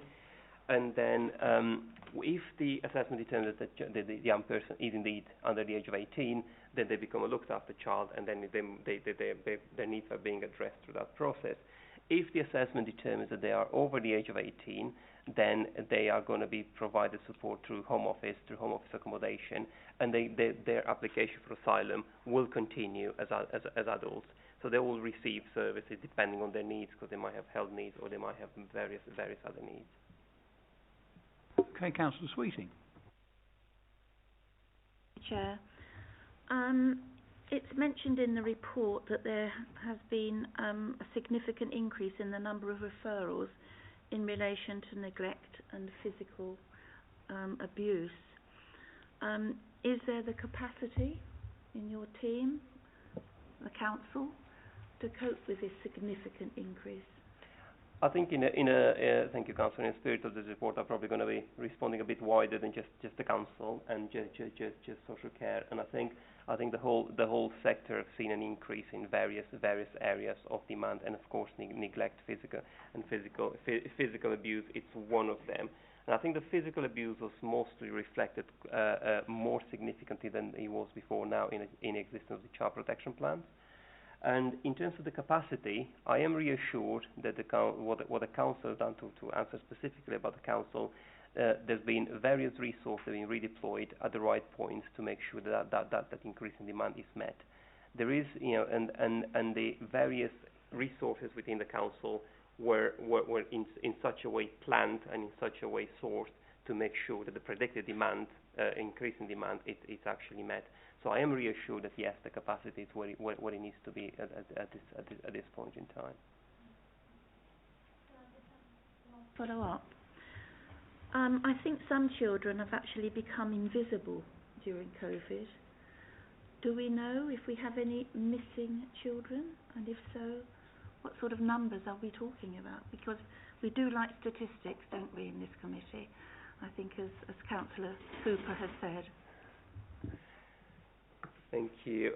In terms of children, I don't know, missing referrals, if you like, there was, I know there was an exercise that looked at the numbers of referrals over the last about 3 or 4 years, looking at the trends, looking at expected numbers, and looking at the actual numbers during this year, and try to predict if there are any kind of missing referrals and what's going to happen with that demand, and how that is going to be increasing or not when a lockdown is lifted, or when the situation changes. And I know that that's been closely monitored by Children's Services specifically, kind of coming back to the question about the resource, and to make sure that we have the right resources as a partnership at the front door, and we work together in that respect. I don't think we have a clear number to say these are our missing children, but at the same time, the numbers we're now seeing as referrals are now at the point they are comparable with the years before. So I think that those children who did not come to the attention of social care, for instance, right at the beginning, throughout the year, to those kind of spikes of demand, and I think that they're now back where they should be. I think children return to school was an important step in that, because schools know who's not in school, who they expect to be in school, and who didn't turn up, if you like. And I think also various other partners, like for instance health services, starting to open for appointments, to do home visits. Again, that was a very important step into identifying all the children who are in need. Alex. Councillor Hagar. Thank you, Chair. I'm going to go on to the adults now. So again, it's really good to see we've got quite a robust adult report here, which we've been waiting for as well. So it's fantastic. So thank you. One of my questions in here is on page 41. We've seen throughout COVID-19 pandemic, safeguarding adults and mental health has remained working from Beaufort House. But I would be interested in seeing the numbers again on this, whether we've had any suicides in the borough since COVID. We know that mental health has had a big impact on adults and the way they've managed and being at home. I'd just be really interested in some facts and figures around that. You know, what's the increase? Have we had any suicides? What's the suicide prevention strategy? I know we've been working on that, but in partnership with Hillingdon, the safeguarding team. Thank you, Chair. There is a separate work stream around suicide prevention, so I don't have those figures to hand at the moment. Certainly we have seen an increase in terms of safeguarding, and there are some figures in terms of the number of concerns and inquiries. That has been part of a pattern over the last 3 years, so it is quite difficult to tell exactly what the impact of COVID is and what the impact of increased awareness, more reporting and other factors might be. Certainly mental health services are seeing an increase in demand across all age groups. Thank you very much. I want to come in now, because the trouble with asking you questions last is everyone else picks them up for you. I may not say this terribly often, but actually I'm with Councillor Sweeting on one thing she said earlier, and that's in relation to the shock horror, the first recommendation that we've got before us this evening, which I too agree. I'd love it to be true, but I'm not sure. I really don't know how we can possibly say that. And that's recognising all the amazing work that goes on in partnership, and we've heard all about that this evening, but there are far too many dark recesses in this borough where we don't know what's going on, quite frankly, no matter how good that is. So I'd be happier with a first recommendation that said something like, to the extent possible, the committee is reassured that Hillingdon residents coming into contact with the safeguarding service remain safe during the year. Something like that would make me feel happier, because I just don't know how we can concur with it as it stands at the moment. But I do want to make a wider point, because I have talked about the stuff that goes on that with the best will in the world we just can't have a handle on. And I'm reminded of Rotherham. Rotherham is something that we're all very, very aware of. It happened in 2014. There are issues, of course, with young, vulnerable girls who were deemed, in the eyes of some professionals, to be making lifestyle choices, when in fact they were being preyed upon and elected members were criticised too for looking the other way for all kinds of reasons. I'm not suggesting for a minute anything like that is going on here, but I do think it would be helpful to understand how the learnings from places like Rotherham have been applied to our approach to safeguarding here, so that we as elected members can be doing our due diligence best, if you like, to be asking questions about how we can avoid that sort of scenario. So I suppose my question is, how have we applied the lessons from places like Rotherham to our approach to child safeguarding, please? Thank you. Thank you.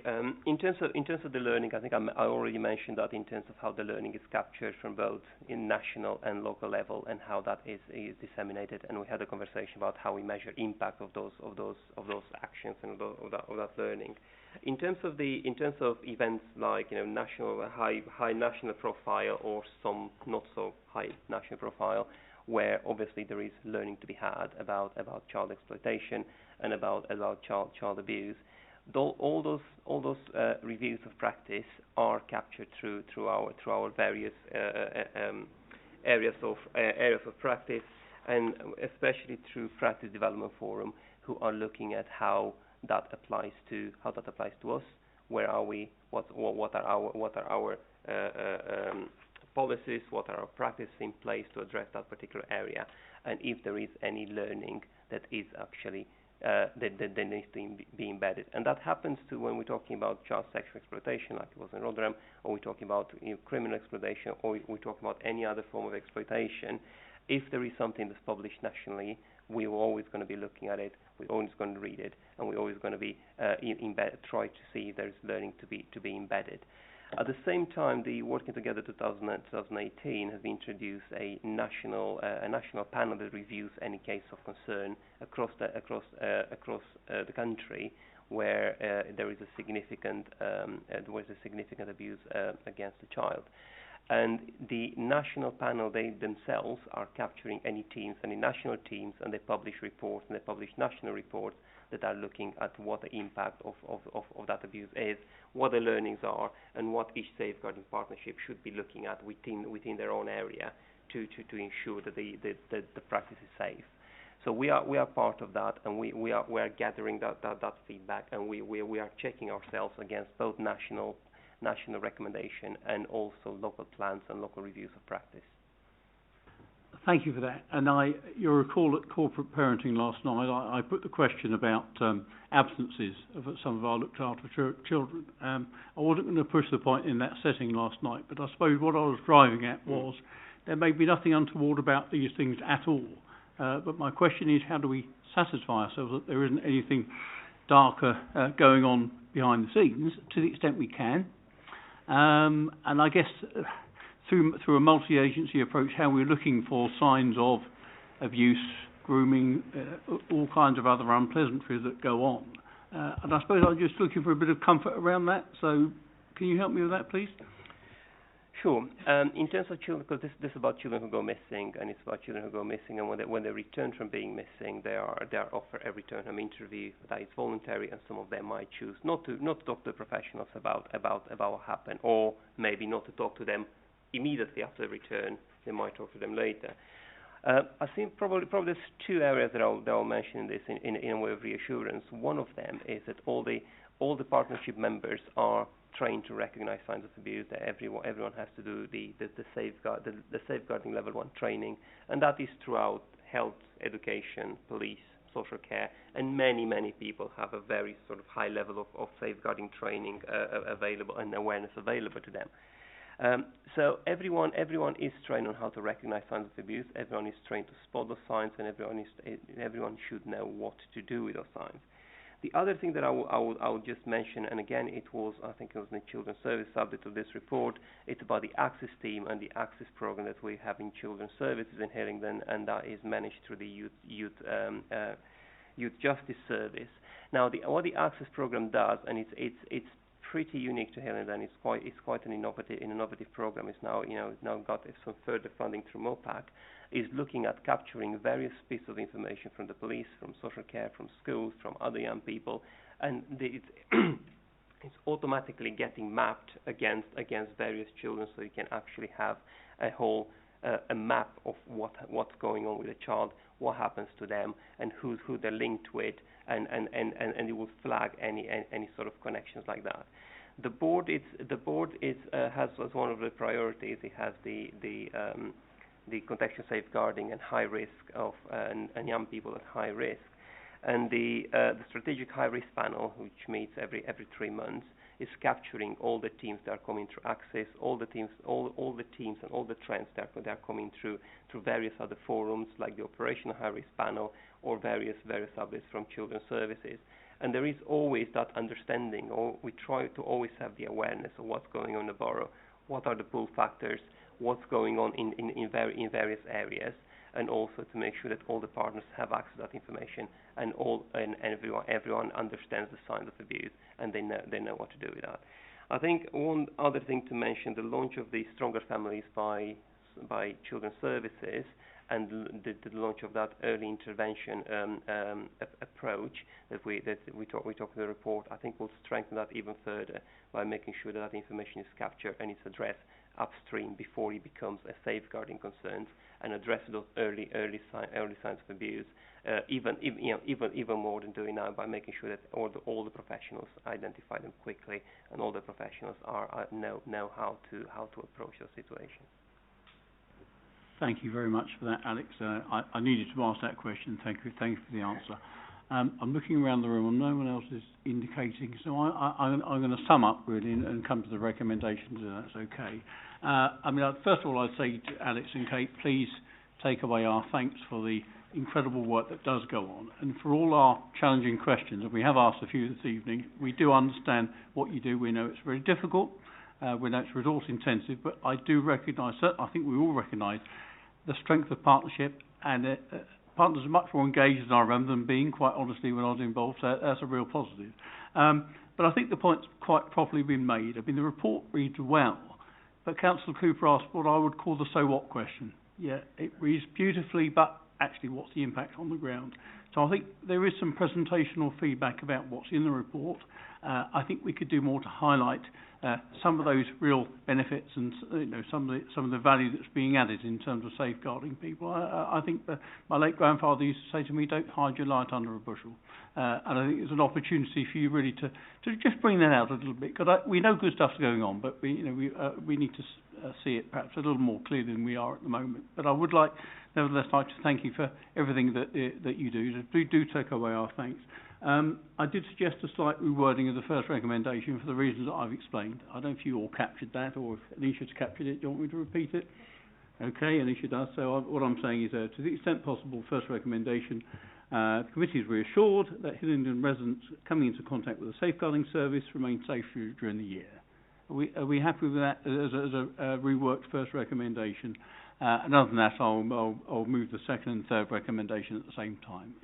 Are we happy with that? Is that agreed? That seems to be. Alex and Kate, thank you very much indeed. Thank you. And thanks for your contributions to that debate. Thank you.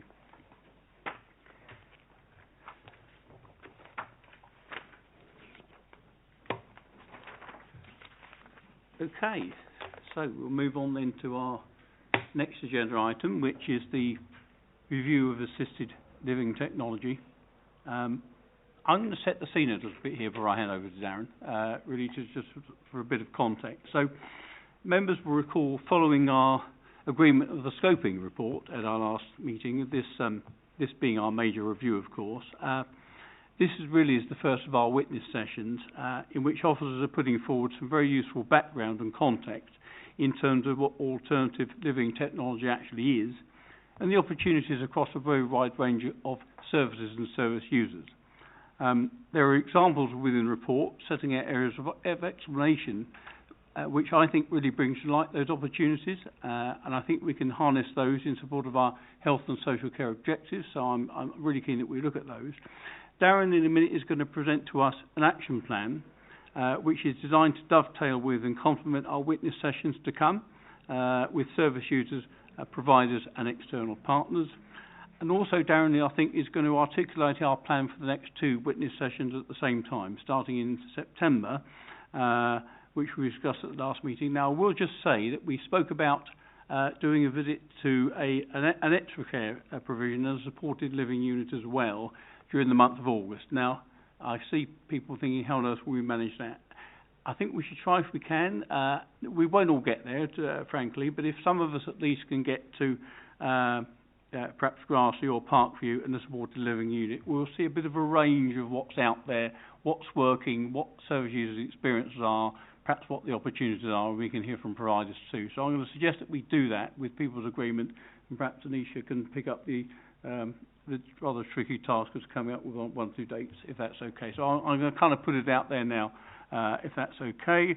And finally, I'm suggesting that we include Hillingdon for All as a witness, and the reason for suggesting that is I think the voluntary sector at the moment is a bit of a gap in our grouping of partners, if you like, witnesses to this piece of work.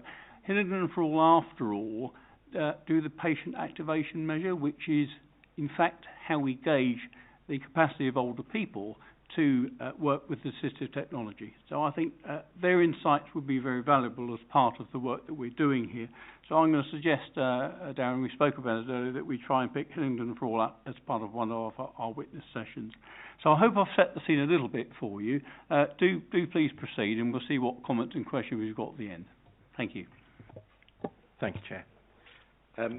Just if I may, just pick up Councillor Prince's point right at the very beginning around the mapping and geographical spread. That was picked up and is forms part of the plan anyway. So just to be sure that even though it wasn't captured in the minutes, that is part of the plan, and also sits alongside the wider digitisation agenda, where there's another group of officers looking at connectivity and testing connectivity and speed, Wi-Fi speed, etc.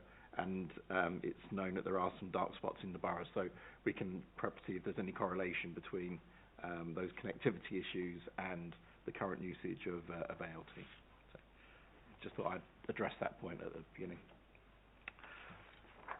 Okay, so as Councillor Corthorne has already introduced, through the main body of the report, we've highlighted some definitions of ALT so that we can all be literally on the same page with regards to what it is that we're referring to.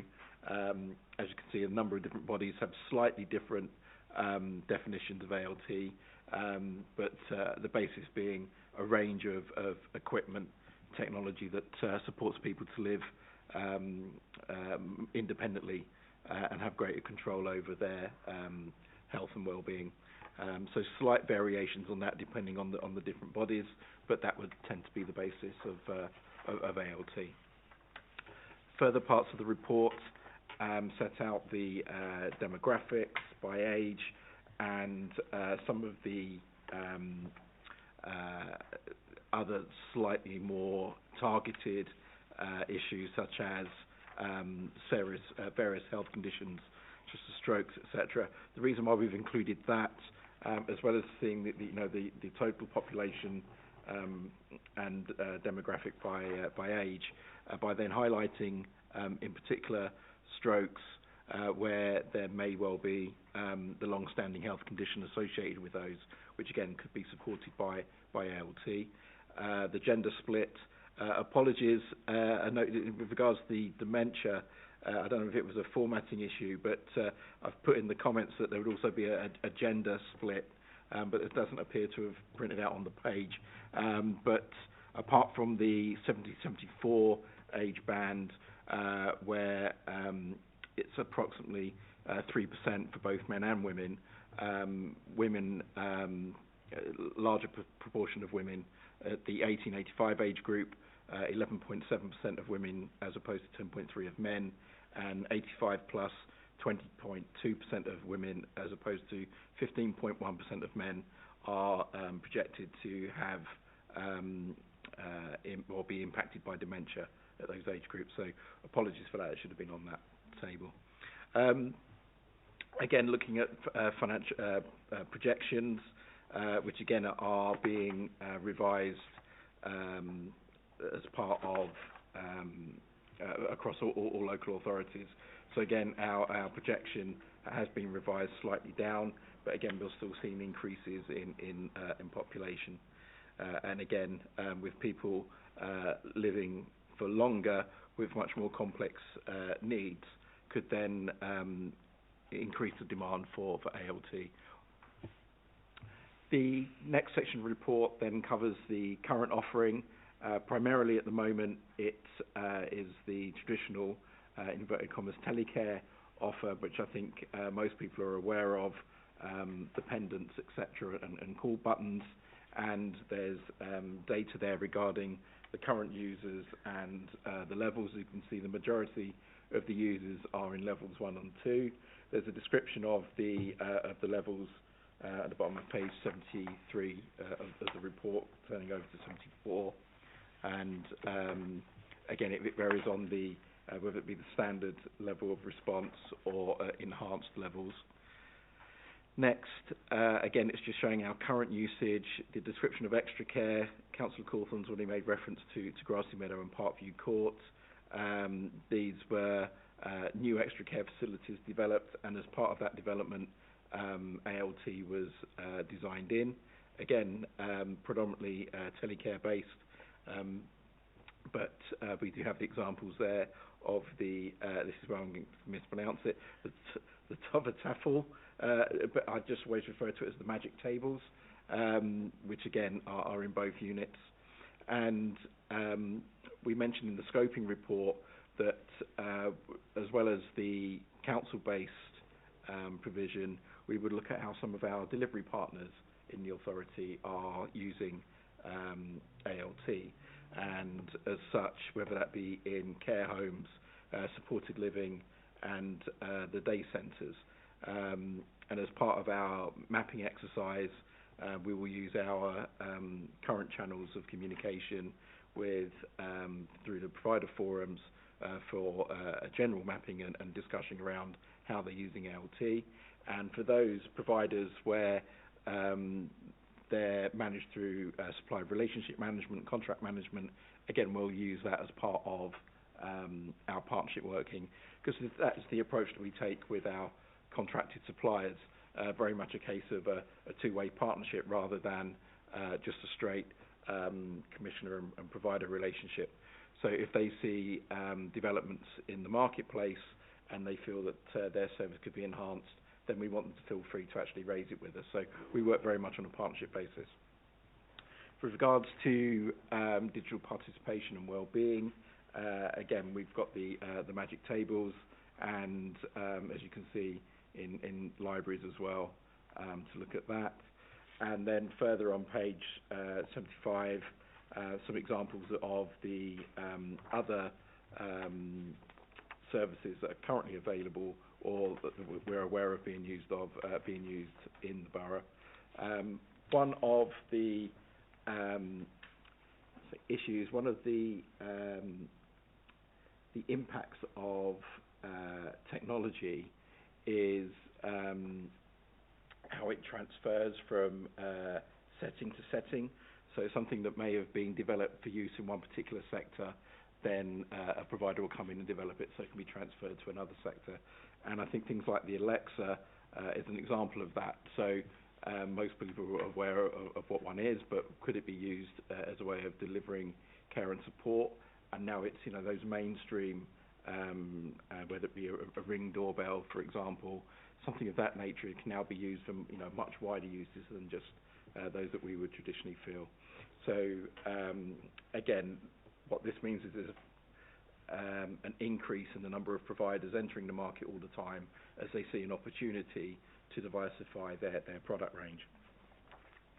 GPS watches, Apple Watch would be a prime example. I think even now their latest advert covers much more medical-based on the Apple Watch. So you could see how, you know, these type of products could quite easily transfer into the type of services that we're looking for. Just checking technology.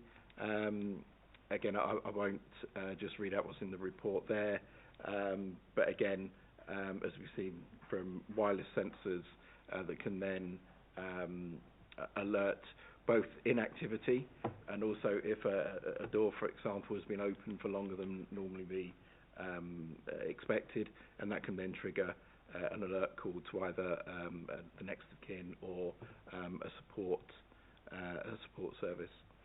Virtual reality, again, it may be a recommendation for the committee that be an example that we bring in and give members of the committee an opportunity to try out the virtual reality headsets, so you can see what we mean by there, and you can actually see it at first hand. So we can arrange that if members so wish. In the scoping report, and again, I believe Councillor Prince raised it previously, was trying to get a further understanding of what prevents people from using ALT. And as you can see in the report here, I've included HFT, who's a national LD charity, had conducted a survey in 2019, albeit that's of social care providers. And unsurprisingly, top of the list they put there was funding. But if we look at the other barriers further down, I think lack of awareness is key. Again, whether that be within the service providers themselves or the end service users, and sometimes not so much the end service user, but more their relatives, and relatives thinking that actually the technology is there to replace the personal one-to-one support, which it's not. It's there to enhance that and ensure that there's greater freedoms for the end service user. So again, those barriers are obviously not particular to Hillingdon, but obviously we will be testing those out with again local providers and service users to see if there's anything that is particular to Hillingdon that we would need to address. But I think that list is pretty much what we would be expecting, and I think as people's awareness of the technology and the benefits that can be derived from that, then we'll see a greater interest in trying to find out more about it. So I think if you're a service provider, a home care provider, for example, then the opportunities there to have not only greater oversight of your workforce to ensure they're where they're meant to be and doing what they're meant to do, but also the fact that it should make their processes more efficient and we can get real-time information, etc. So there's benefits for a service provider, benefits for the end service user, and obviously for their families as well, is that it should improve their quality of life, provide greater independence, and also have a quicker alert if there is a need, particularly some of the medical trackers. So if someone was having a spiked blood pressure episode, then obviously that could be an alert. With regards to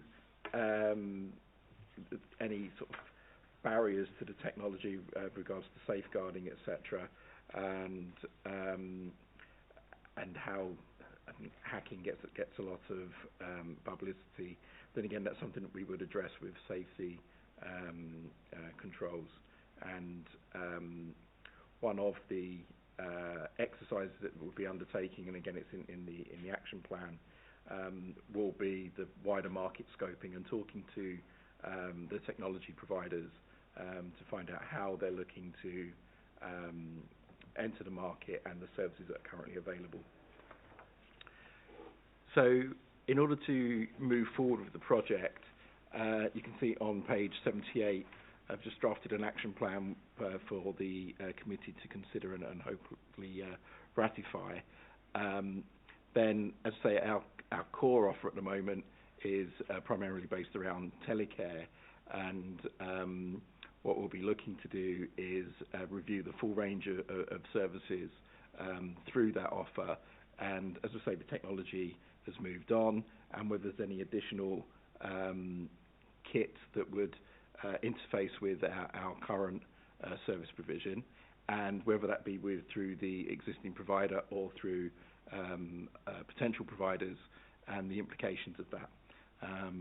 And again, the digitisation agenda and whether the traditional kit that is currently in operation can be adapted or is available to be digitised, or whether that would require new equipment. Looking through next then, as I mentioned, our existing providers, this is the care providers, through our existing forums. We have specific forums for each sector, so home care, supported living and care homes, as well as, I say, the supply relationship management, contract management meetings with those key providers. So that gives us an opportunity, to find out and scope their current usage, check their perceived barriers to the use of technology, and again, we can then map that against the national surveys. And if there are anything that is particular to Hillingdon, then address that in the action plan. Again, that then leads us to the next part there about addressing the barriers to technology. Again, working with the digitisation agenda and ensuring that we're working hand in hand in that, and using the learning from that wider digitisation agenda to ensure that it informs the work of this review. And that will then lead to the development of a strategy for the modernisation of the ALT offer, to consider the needs of all stakeholders, and to develop how an action plan to basically upgrade our service offer. So touching on the point that the technology curve moves at a pace, it would be ideal to try and future-proof it as far as possible, because it's one of those, as soon as you get out of the box, it could, a better version has come along. So as far as possible, we'll be looking to do that. And that leads on to the possible use of innovation grants, which hopefully can be made available. There's some funding that has been made available for the digitisation agenda, so we're hoping that either the same or similar sources will be made available for ALT. And then overall that will lead to a final plan for consideration by the group for the impact of ALT on the wider wellbeing and social care demand. It would, so I'm not sure if I covered this clearly enough in the last session, but overall there are no financial savings attached to this project. More to the point, it's looking at spending our budget more wisely at an earlier end, so it's more of a preventative service, and therefore the unit costs and the number of residents that should be able to benefit should be higher than if we're spending the money at the more acute end, whether that be bed-based services or whatever, and not only to the council budget, but also the wider public purse through health. So again, that's why in the report it does mention there's no financial implications at this stage, and if there are opportunities to reallocate budgets so that we are able to support more individuals and have a more preventative approach to budget expenditure, then that will be the aim of the project. So that is just providing some further background and the proposed plan, and as part of the recommendation to the committee is that you would ratify that, but happy to take questions, Chair. Aaron, thank you very much for talking us through that. I suppose a couple of things from me, really. It's important to me that the committee are clear about the relationship between the action plan that you've just described, if you like, where your role ends and the committee's role comes in terms of the witness session. So as I've understood it, let me play this back to you. The action plan you're putting together will, upon completion, inform our thinking and our engagement with partners, providers, service users, to then give us further intelligence that will, I suppose, drive our recommendations ultimately, I suppose. Is that broadly what we're talking about? That's correct, Councillor. So to then help inform the final recommendations to this committee that they may want to make to Cabinet. I'll bring in Councillor Prince, who's indicated. Thank you. It's interesting to see the barriers identified by social care providers. I'm much more interested in the barriers that residents face rather than what providers face. Frankly, they come from a completely different viewpoint, and I'm much more interested in what it is that our residents say prevents them from using it. I don't know if you have that information. It may be that the role of the committee to find that out, but that is what I think gives us a greater indicator of the barriers that providers might not really think about, such as, for example, English not being someone's first language. How does that then interact with the products offered? So, yeah, as I said, it might be an issue more for the committee, but yes, that's just something to think about. Thank you, Councillor. Yes, should have covered that earlier. Then, as part of the wider work of the group, we will be speaking to a number of both representative groups for residents and also direct service users that we're aware of at the time, and particularly within our supported living units, where we have providers that operate a number of units, and they may only have ALT in one particular unit at the moment. Then again, we can speak to the residents within that supported living to find out what if they would be interested in using ALT. A number of these supported living units also have relative groups, so the relative of the end service user. So again, it gives us another of different channels in which to speak, not only to the end service users, but their relatives who may actually have decision-making powers for them. So yes, that is part of the plan for the project. Councillor Brightman. Thank you, Chairman. Thank you very much for your report. You mentioned wearables. Is there do we have a time frame for that? Because obviously that bypasses the very real issue of language barriers, because regardless of language, your blood pressure is either too high or not, and so that's a very good indicator. And the other question is, do we encourage the routine testing for B12 vitamin, blood tests for B12, because that is very often B12 deficiency is often mistaken for dementia. With regards to the wearables and the current take-up and use of those, yes, that will form part. I mean, we have within those numbers the number of current users at the various levels of telecare, but that's obviously there may be people that are privately funded that we're not aware of, that obviously we'll look to scope that.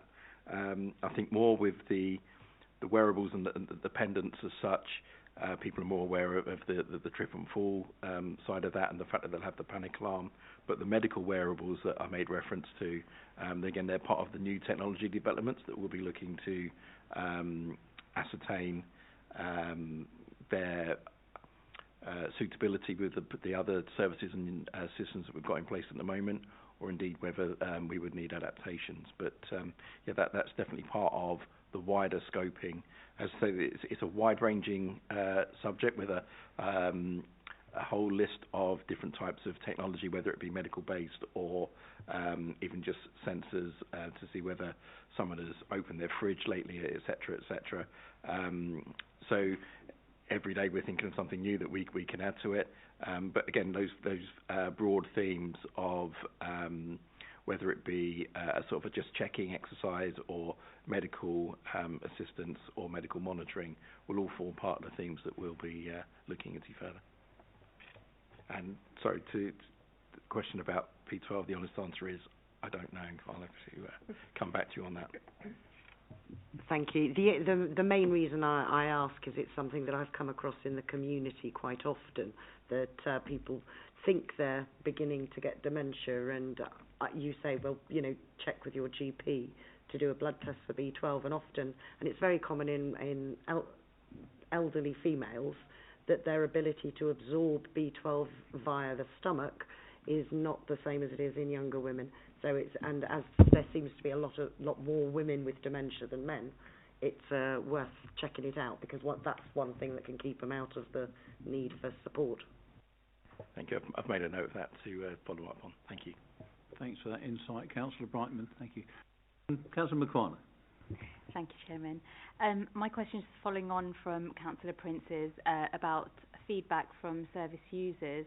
Are we looking to get feedback from those who are younger as well as older?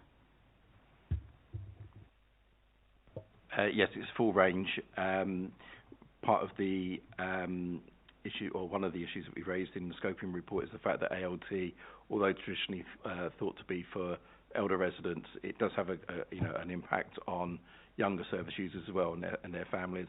And so, although not monetary based, it'll also help support future planning of services within the local authority and the management of those budgets. So yes, the full range of ages will be considered part of that.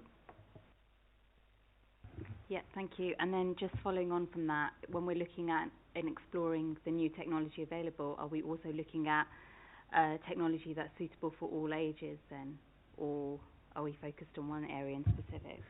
No, it will be a full range. We're fully aware that we probably won't be able to identify a provider that will provide a full suite of services that we would be able to recommend, but as long as we can find a suite of services that we could recommend to service users that are able to interface with various systems and interconnect, then that's what we'll be recommending. But at the moment, for instance, a lot of the traditional providers, if you look on there, just do a desktop exercise looking at websites, it does seem to be predominantly aimed at the older age group. So that will be a specific market that we look into, is the even if it's the same product, but how do they market that product to younger service users? Because even that can be as important as a way of breaking down those barriers. Thank you for that. Lovely. No one else is indicating at the moment. If I can just sort of chip in at this point, I mean, certainly it's at the point we must talk to residents. I mean, I'm really looking forward to that aspect of it, probably more than anything else, actually, because it's so important we hear from them. The suggestion about virtual reality headsets, I mean, absolutely. I wouldn't want to limit the scope of this review in any way, shape or form. Anything we can usefully look at that would add value, I'll happily do. Let's just keep it coherent, though, so do please tie up with Anisha in terms of what we do and when, if you like, so it's clear what's happening. And I really have nothing further to add, to be honest. Oh, sorry, Kerry, you're indicating. Go ahead. Thank you. And this is just a question on the scoping report. Witness Session 2, it's got service users and service providers. I'm just wondering whether there's any, well, it might be in my head, is there a conflict there between what, I don't want service users to be put in a position perhaps where they don't want to talk freely in front of providers, so I don't know whether that's just something worth considering, whether they may perhaps come in for different parts. I don't know, I just wouldn't want someone to not be able to talk freely because the provider was in the room. Certainly, we can look at one of the things that Councillor Corthorne and I discussed earlier was the September and October session. So again, it could be if we focus on September and October, perhaps on service providers and both care, one being care providers, and then another session being on the technology providers to show demonstrations, then perhaps we could focus September on one of the other sessions on service users. So I take your point that they may not want to speak freely in front of those. Perhaps I can suggest, Darren, a summary of the essence of what's happening in forthcoming sessions would be useful. So we've had a bit of a discussion now about who might be involved, where we might go and all the rest of it. Perhaps a summary of that would be useful for us all to have in advance, please. And I would make the point again about the August visits. If we could manage something, that would be great. I know we can't all do it, but I would urge as many members as possible to make themselves available if they can. I've noted when you're available, Kerry. We spoke yesterday evening, but any of you can tie up with Darren around that, and Sasha, that would be helpful. Okay. So, any further points then on this at all? Oh, sorry, did anyone say so- something else? so just one Yeah. point with regards to Hillingdon for All, just to say to the committee, I will make contact with Mr Curry and have a discussion with him about participation in the review. Thank you. Okay. So, with that, can we agree the recommendation before us then on this item? Good. Thank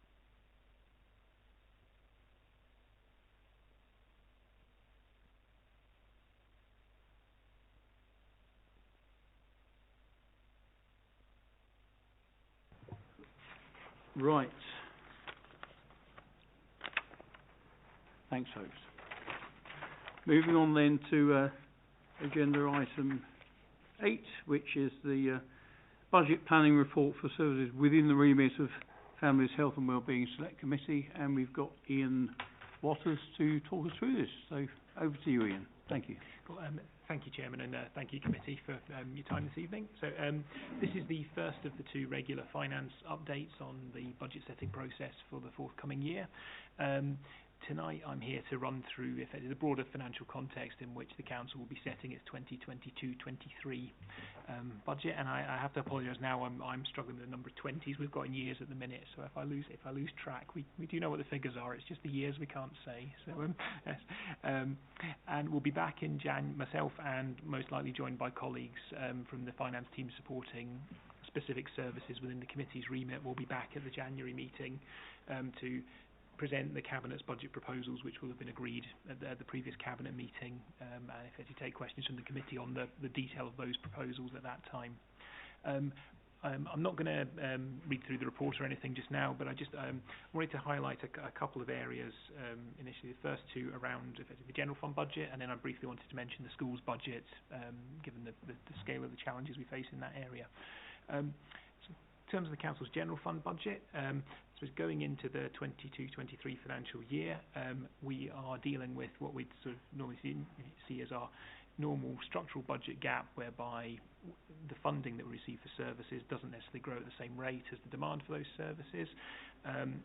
And over the next 4 years, we're looking at something like a £20 million saving requirement. So that's around 8% of the Council's operating budget. So it's challenging, but in comparison to the savings we've delivered in recent years, it's not necessarily.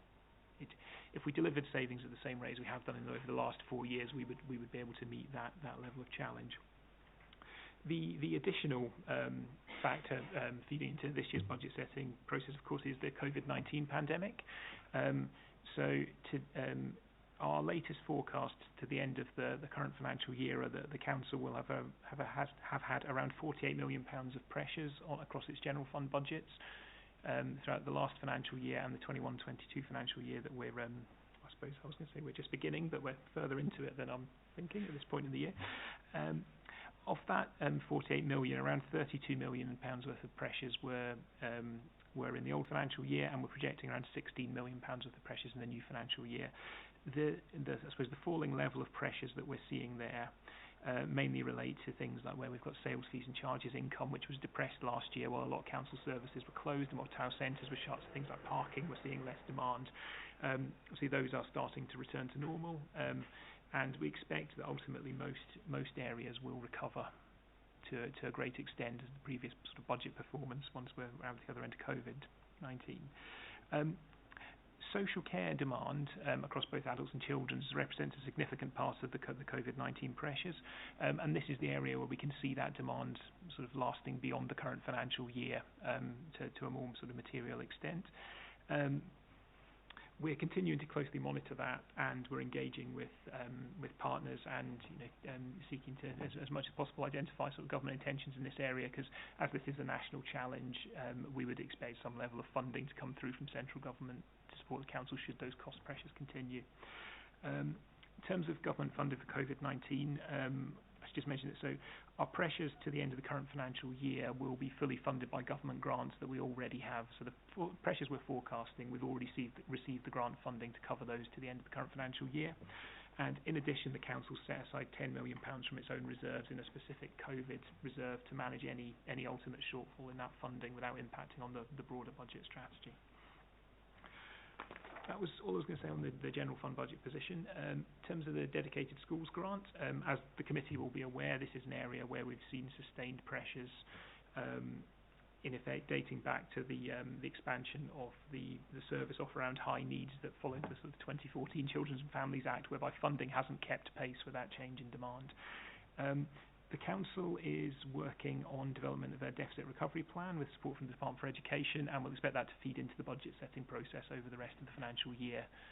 And that schools budget report will go through the usual process whereby schools forum are fully involved in development of the budget, and that budget will be presented to Cabinet in early in 2022 for approval. So I was going to say that was my brief kind of run through of the report. So I suppose I'll pass back to the Chair and Committee. Okay, thank you very much, Ian. What question have we got? Am I indicating? Councillor Sweeting. Thank you very much. Am I not right in thinking this is exactly the same report that all of the other select committees have received? It isn't specific to this area, although it suggests it's under the remit of this committee. It provides no details, in fact, on where some of our slice of the cuts will actually fall. I mean, that's, I think that you will agree with that. Can I come back to the COVID costs? They have been covered by government grants. Is there any indication on the horizon that central government might well ask councils to pay some of their grants back? You know, we are in the situation we're in financially, and I think we would need to know whether that's anywhere on the horizon at all. And the other question is paragraph 14 of the report uses the words savings proposals are being developed on a multi-year basis with the intention of delivering a more strategic presentation of activity. Now, I'm very good at spending money, but I'm not very good at knowing what financial reports actually mean.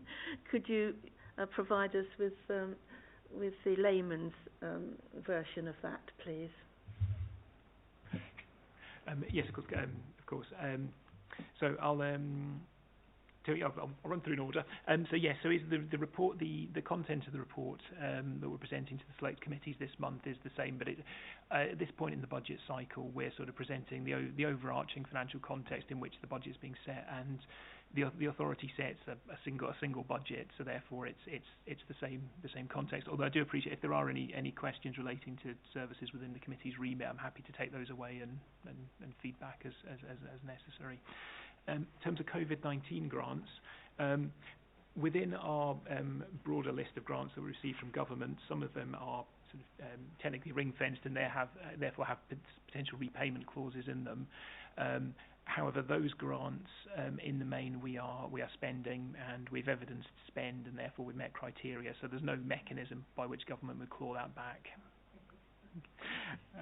And then finally, in terms of the presentation of the budget over multiple years, so the budget proposals that we're working on for the current budget setting cycle, the intention is to be able to present the sort of the impact of those savings over multiple years. So rather than focusing on the impact in just the 22-23 financial year, it's more to sort of capture whereby if there's proposals that are being planned and set out which potentially might deliver ongoing benefit or additional benefits in future years, that would reflect those in, which effectively will give a sort of a view in that budget report of not just how the council's looking to bridge the 2022-23 budget gap, but also that gap over the subsequent sort of 2 to 3 year period.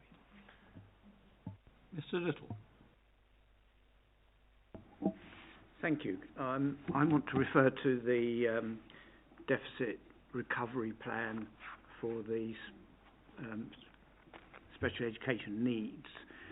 It talks in paragraph 17 that the council is currently working on the development of such a plan with support from the Department for Education. What's the current status? What timetable are we expecting completion of the work? And when it says support from the Department for Education, do they mean money, or do they just mean Labour. Cool. Thank you. So in terms of the timescales, so the expectation is that we'll have the deficit recovery plan worked through alongside the budget setting for this year, so that is by February. But I appreciate I'll go back to colleagues and confirm a more detailed timetable for when that will be completed. And in terms of the support from the Department for Education, yes, I have to admit at the moment that support has not been financial to date. It's in terms of I suppose consultancy advice support around the development of a budget. Councillor Prince. Thank you, and thank you for staying so late to talk to us. I appreciate it. It's 9:30. Paragraph 9 about SEN transport. That is constantly over budget. What measures are being taken to ensure this stops being over budget and is budgeted for properly, considering we know that there's just going to be a continually increased demand for this? Cool. Thank you. So I think I believe SEN transport has been one of the areas which is harder to forecast, and as sort of Chris will note, and it's almost in a sense we've got that wider pointer and the forecasting of sort of demand for SEN placements, and then that feeds through into the transport budgets. So I will. I've not got anything specifically to hand, but I'm happy to take that away if that's okay with the councillor, and I'll feedback via Democratic Services. It's worth just saying that Nisha is capturing these points as we go along, so we have a nice summary as we did last time. Thank you.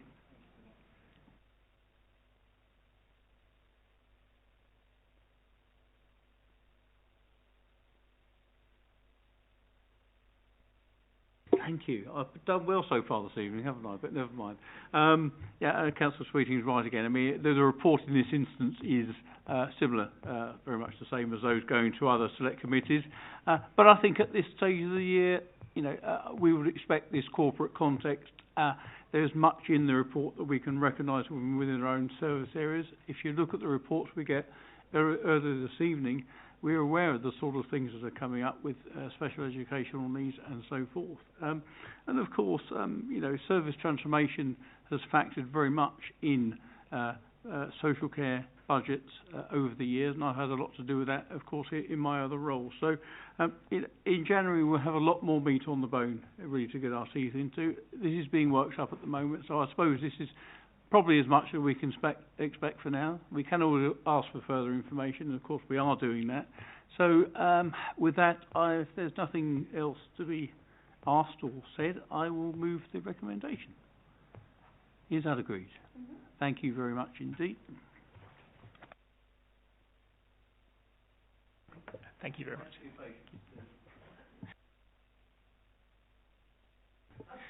Phone again. Right. Okay, so agenda item 9, I'm going to hand over to Councillor McCartney. Thank you, Chairman. So agenda item 9, just want to look at the terms of reference and membership of the corporate parenting panel, and just to move the recommendations there that we are now going back to having quarterly meetings, that number 2, that Councillor Dennis, myself and Councillor Prince will be the elected members on the panel. That councillors Judith Cooper, Hagar and Jan Sweeting will be the substitutes. So do we agree? Yeah. Thank you very much. Thank you. Agenda item 10, again, Councillor McCartney, please. Yes, this is just to note, I guess, the minutes of the corporate parenting panel that took place on the 27th of May. Do we have any comments or? Nope. Okay, that's great. Yeah, thank you. Can I just continue? Thank you. By all means, yes, please do. Thank you very much. So just to give a brief summary, we had corporate parenting panel yesterday, which was co-chaired by myself and one of our Children in Care Council members, Councillor Prince and Councillor Corthorne were in attendance too. So just very briefly, we received the annual report for looked after children and care leavers, which provided us with an overview of the achievements, outcomes and challenges for Hillingdon's looked after children and young people. during April 2020 and the 31st of March 2021. We also received the Children's Services performance data Q1, which I won't go into because obviously we'll get the minutes at our next meeting. But perhaps the most exciting and most insightful part of the meeting, I'm sure you'll agree, was the presentation by the Children in Care Council members. Us as panel members were involved in 3 different activities, which not only provided us with some depth to our understanding of life for a looked after child and a care leaver, but also placed emphasis on how important our role is as corporate parents to ensure that these young people are receiving the best quality care, but also that they are kept safe. So it's a brilliant panel to be involved in, so I'm really grateful. So thank you. Thank you. And I'll just endorse all that. I mean, I'm not a panel member, and I'm learning quickly, hopefully. And I find it deeply moving, actually, when we hear from these young people and you think of your own children, you think, goodness gracious me, I really want the very best for my kids. These kids deserve exactly the same. So I think, if anything motivates us to be as sharp as we can as corporate parents, surely it's that. So well done, and thank you for that. You didn't want to comment, did you? No. Okay. Okay, is that agreed then? Thank you. Microphone on again. So we come now to agenda item 11, and that is the Cabinet Forward Plan. So what we'll notice now, of course, is that these are purely the items that pertain to the service areas within the Select Committee. Any comments on anything that's on the Forward Plan? Oh, Councillor Sweeting is indicating. Thank you, Chairman. I come back to the report going to the 14th of October Cabinet meeting, which will be providing information on the schools where the PAN are going to be reduced. When are we likely as members to have information on which schools we're talking about? Okay, well, I'll have a stab at that. I mean, that report will be a work in progress at the moment. We can find out what we're available when. We're happy to take that away and see what we can find out about that. I can't give you a definitive answer now, but Anisha, I'm sure, has captured that point. Okay, thank you. Okay, is that agreed then? Thank you. And then finally, on to the work programme, agenda item 12. One or two observations to make about this. First of all, no meetings in August, but we will, of course, hopefully have a visit to an extra care and a supported housing scheme. I would add that we can see the addition of the early years provision, which was raised at our last meeting. That's now on the plan.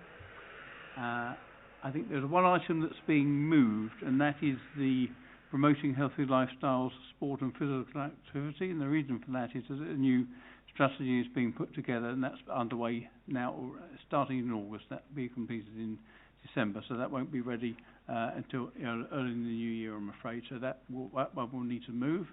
Other than that, I've nothing to add on the work programme. Any points, Councillor Prince?